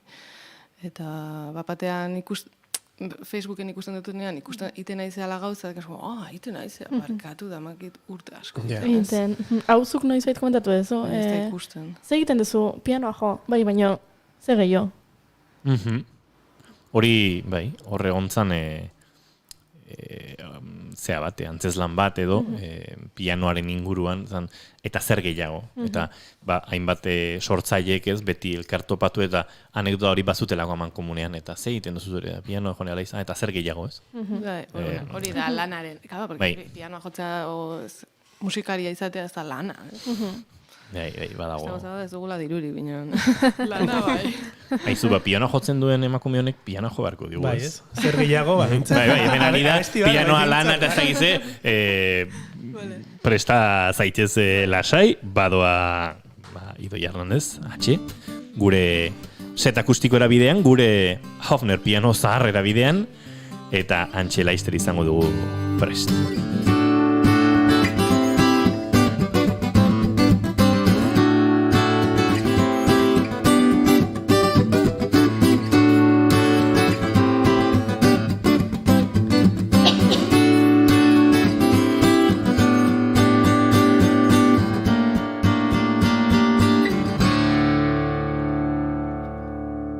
Bigarren kafearen elkarrizketa akustikoetan, Idoia Hernandez, nahi duzunean, Idoia.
Hortz izan dugu H proiektuko Idoia Hernandezen lehena, eta ez da azkena izango, oraindik ere izango dugu bera berriz ere entzuteko aukera, baina bada bueltan gure esparru elkarrizketa espaziora edo, nolabait deitu behar dioguta honi ere, eta berriz ere entzun dezakegu, edan uda ura lasai.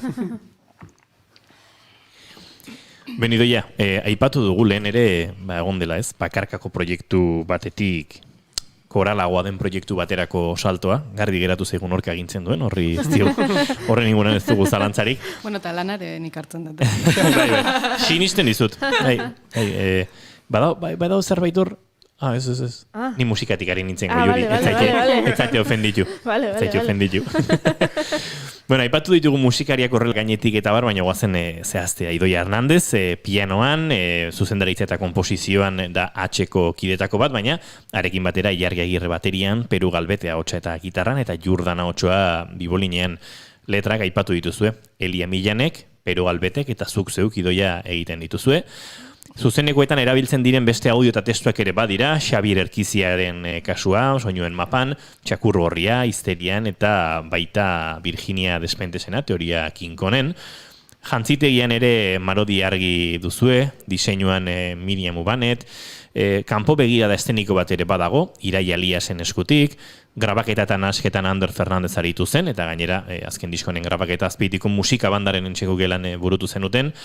Bada bideoklip bat, segituan ikusiko duguna Histeriaren bideopieza bat, Maria Elortzak osatu zuena, eta gainera, Maria Elortza baino egitean aipatu dugu, Quebrantos fin laburra aurkeztu gonen bere garaian, eta bolo-bolo da biltza, batetik bestera, jaialdiak direla, eta sariak direla, eta posten gaitu gainera, eta hortik aurrera ere, izan dituzue pentsatzen dut, bestelako kolaboratzaile txikiak edo.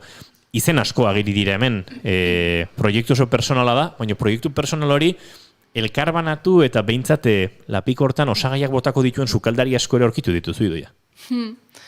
Bueno, azkenean inguruan lagun, Mikel Azuloren inguruan lagun asko gabiltza disiplina ezberdinetakoak, eta, esan behar nun beste generazio bat, pero si me oyen, me matan. Baina, ni baino helduagoa direnak, horre, Iraia Elias, Idoia Beratarbide. Zenbat urde dituzuzuk Idoia? Niko 32. 32. Zalantza egin du. Nik? Bai, Iraia Eliasek 40 izango ditu. Bai, beste belaunaldi bat izan diteke. Bai. Hortxe justu, zuk ere zirezu 22 urte, ez, pentsa, baina. Bai. Eta, azkenean asko egoten naiz beraiekin, Metro Kuadrokan ere kolaboratzen eta askotan, eta engantzatu nituen ere. Zezke azkenean, Idoiak arropa, Marodi jantziak da, Idoia Beratarbide, eta Maria, ez dut, bi lagun dira. Eta ohitua daude askotan egiten dituzte jantziak. Ite dute gaina berrera bilita, ez dute berria egiten, baina. Eta gero Maria Elortza ere laguna daukat, ze Mikelan antolatzen genuen lupa jaialdia, elkarrekin, hola kolektiboan. Eta azkenean, engantzatu behar da laguna.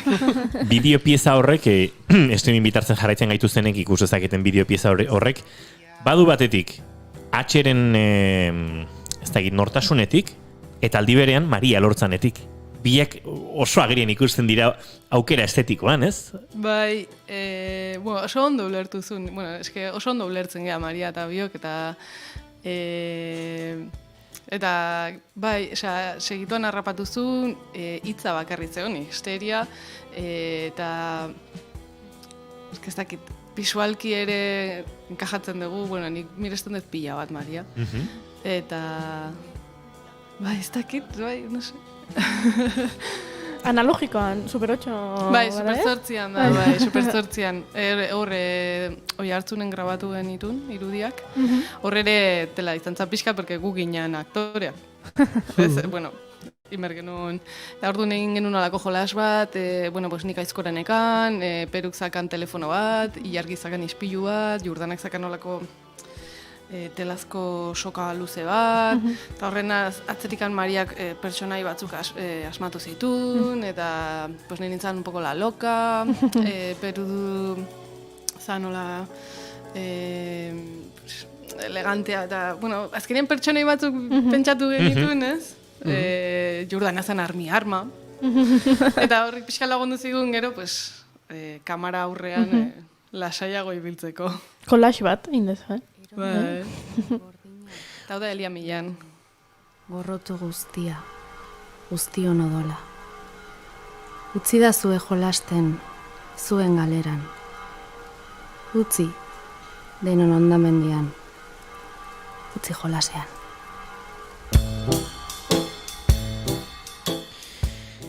Diskoaren grabazioa aipatu dugu, Azpeitiko musika bandaren entxegu gelan izan dela, eta Ander Fernandez izan da grabaketa eta nahasketaren arduraduna. Hemen ere bada, aukera bat, autu bat, estudio, eder eta batera joan, edo ez. Auto estetiko izan da, edo ekonomiak behartutako bat izan da. Beharra.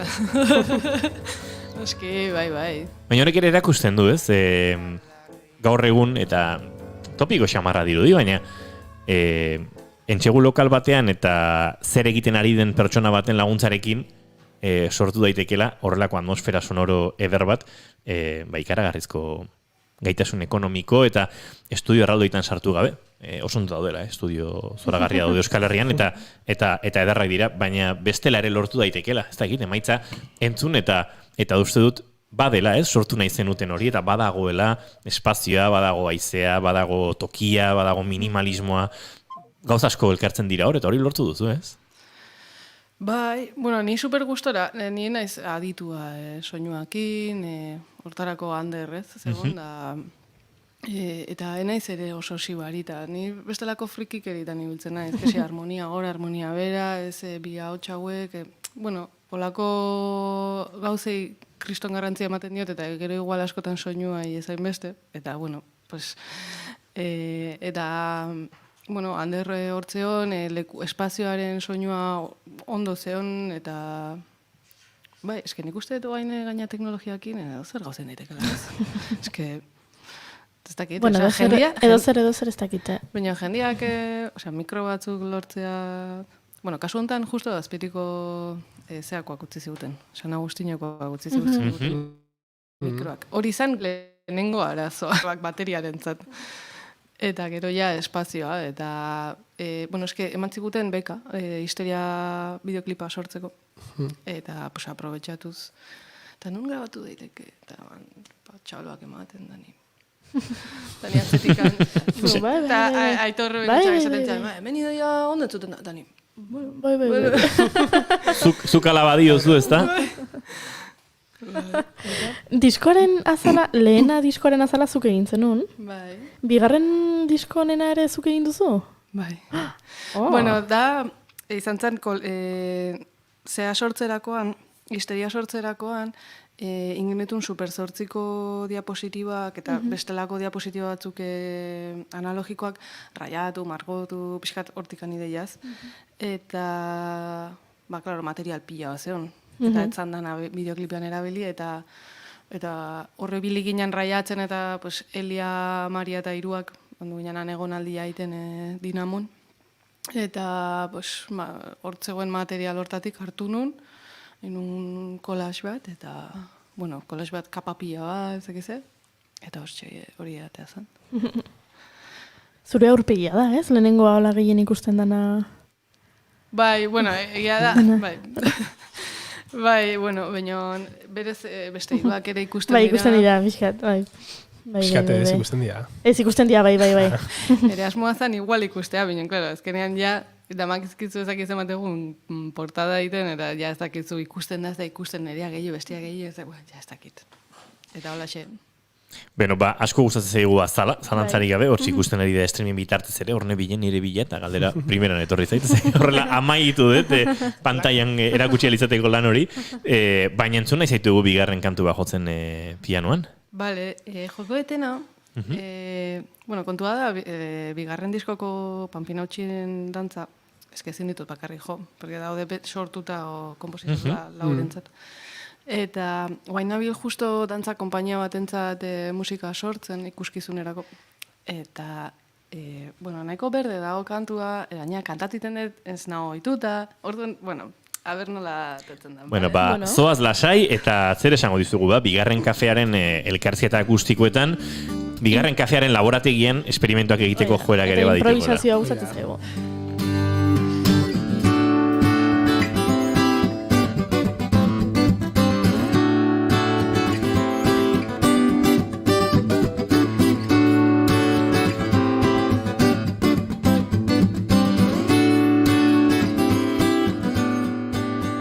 Idoi Hernández, bigarren kafearen laborategian, gauzak probatzeko prest H proiektu orkesten ari gara gure elkarrizketa akustikoetan. Nahi duzunean, Idoia.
Beno, hortxe Idoia Hernández bigarrena, ederra, eta aurretik entzun dugurenen oso desberdina, baina horre, ez da egit, formakuntza pianistiko klasikoetik arago, formakuntza korala ere, ez da egit, antzen baten da, ez da egit izan duzu inoiz, abez batzetan aritu zaren, baina ahotsa kolokatzeko moduan, eta ez da egit, nik hartu diot. Baina, tira, ez nahiz horrelako fregatutan sartuko, esango jazu ez eta... Zela zei gatu zen, abestia bentzun da. Defendatitena, igual, aso abez batzan sartzeko ez nago, binean, defendatu pixkat ez aufinatu, eta...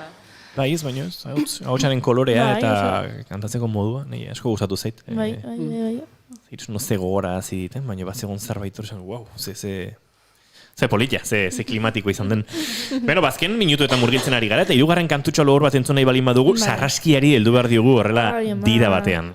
Ez zaitugu ikaratuko. Sarraskia dela. Esan hori dugu, baina sarraskia da, besterik gabe. Zuen hitzei egiten zaien olako berrirakurketa bat.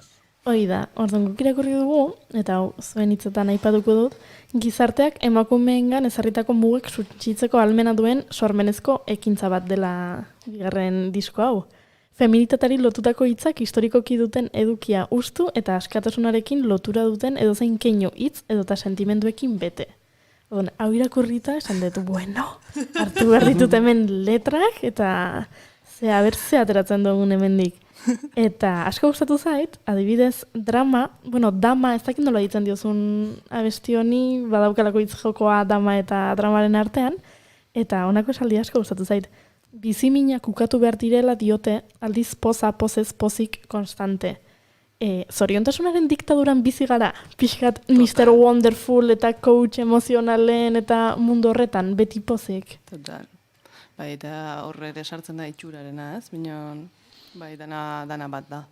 Azkenean, zure tristura, pues dakit horregatik, baina ni oso dramatika naiz musika iterakoan, eta, bueno, eske espazio hori bestela ez da erreza topatzen. Eta, bueno, drama ere bai neurtin behar da, baina, bueno. Baina bai, badago ze hori ez, bai, eta gaina, azkeneko urteetan, areagotu egin den tendentzia bat, ez? Dena pozik eta zoriontsu eta egin irrifarre bizitzari, eta bizitzak bueltan baita irrifarre itzuliko dizu, eta hor... Debekatutak agu triste otea. Bai, debekatuta daukagu triste otea. Eskerrak... Dona peian iznitok tardeka, gogorarazten digun triste goteko eskubide dugula eta triste gomar dugula, eta emozioi utzi bartzaiela. Bai, gainera gero lagun artean ere, bueno, tortzen galitzen baldin mazea lagunekin. Eta batean, bazkaltzeko gelitu geha. Eta batean benetan sentitzen duzun hori esaten duzu, como, buena, otxun kristo, hau.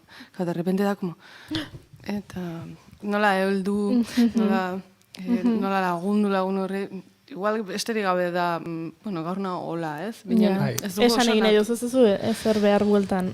Bino, badago zea hori zesatearen, bueno, azkenean, tatana superrondo, eta gero ni izan ez txikitatik happy flower, osea, hola tildatu diate, orduan, ni pixkat exageratu daukate, bai. Gero, ero abestianekin, oso kuriosa gintzait, bueno, esaldi hau, esta es la mía, nire neria, nadie está begira, la puerta está vacía, se va, me voy, nora ezetako bidea. Hemen nahastu dituzue, euskera eta erdera, bueno, gure konbidatuen artean, batzutan egoten dira abesti bat euskeraz, baina beste bat erderaz, beste bat euskeraz, baina hontan abesti berean dena nahastuta. Hau, zergatik, noratan? Hori peruri galetu barko genioke, baina... Bueno, nik uste naturalki, eta ateako zitzaiola, eta gero nik ere badut joera erderara jotzeko askotan, eta, bueno, ikusiko zuen hitz jokoan sartzen zala, ez? Eta, azkenekoa, baso abestitik, eta ez genuen orain arte harrien azpikoan erreparatu ere. Zer esan nahi digu horrekin? Hain gutxitan biratzen dugu harri azpian da, eta... Eske, bai, hori azkenean pixkat, zakiti itxura, beti ikusten dugu hortxe da ona, azpian dagoena, hortxe. Eta azpian dagoena ze. Eta azpian dagoena ze, esaldi horrekin amaituko dugu alko elkarrezketa, oraindik ere pianorako azken bidaia egin behar duelako Idoia Hernandezek, eta eskertzen diogu, bihotzez gurera etortzeko tartetxo hartzea.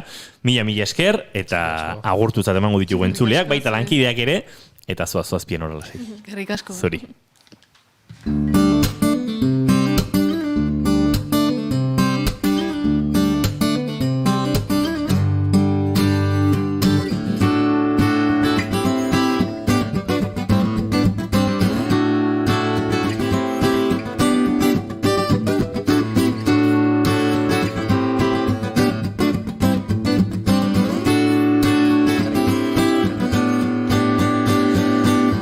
Lau minutu besterik ez, arratsaleko 6 izateko bigarren kafearen azken txampan gara 154ean, eta Idoia Hernandezek ahotsa bakarrik baliatuta egingo du gure saioko agur hau. Nahi duzunean, Idoia. Bueno, nire pandero kaserua duele. Hau ikuskizunean badago, Eliaren hitzak dira, eta normalian bateriakin laguntzen diti jarkik, orduan nik gaur pandero itxura ingoet.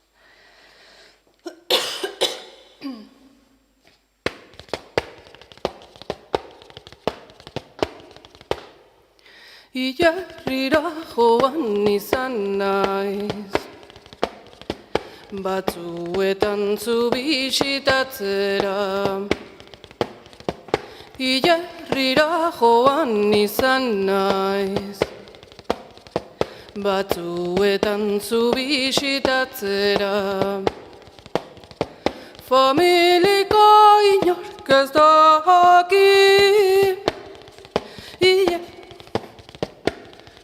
familiko inork ez daki, nik neuk ere ez dakit honen zergatia.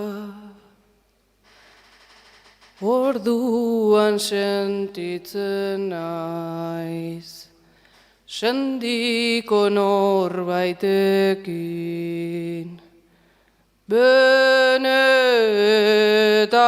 hurbil. Zuk jadaukeratu ezinik, nire sentipenak eta maitasunak bidaltzen dezkezot. Nire sentipenak eta maitasuna bidaltzen dezkezot. Ies egiteko aukerarik ez duzu eta. Idoi Hernandez, bigarren kafean, bagoaz mila esker hori izateagatik eta bihar arratsaleko 4 izango gara bueltan. Aio!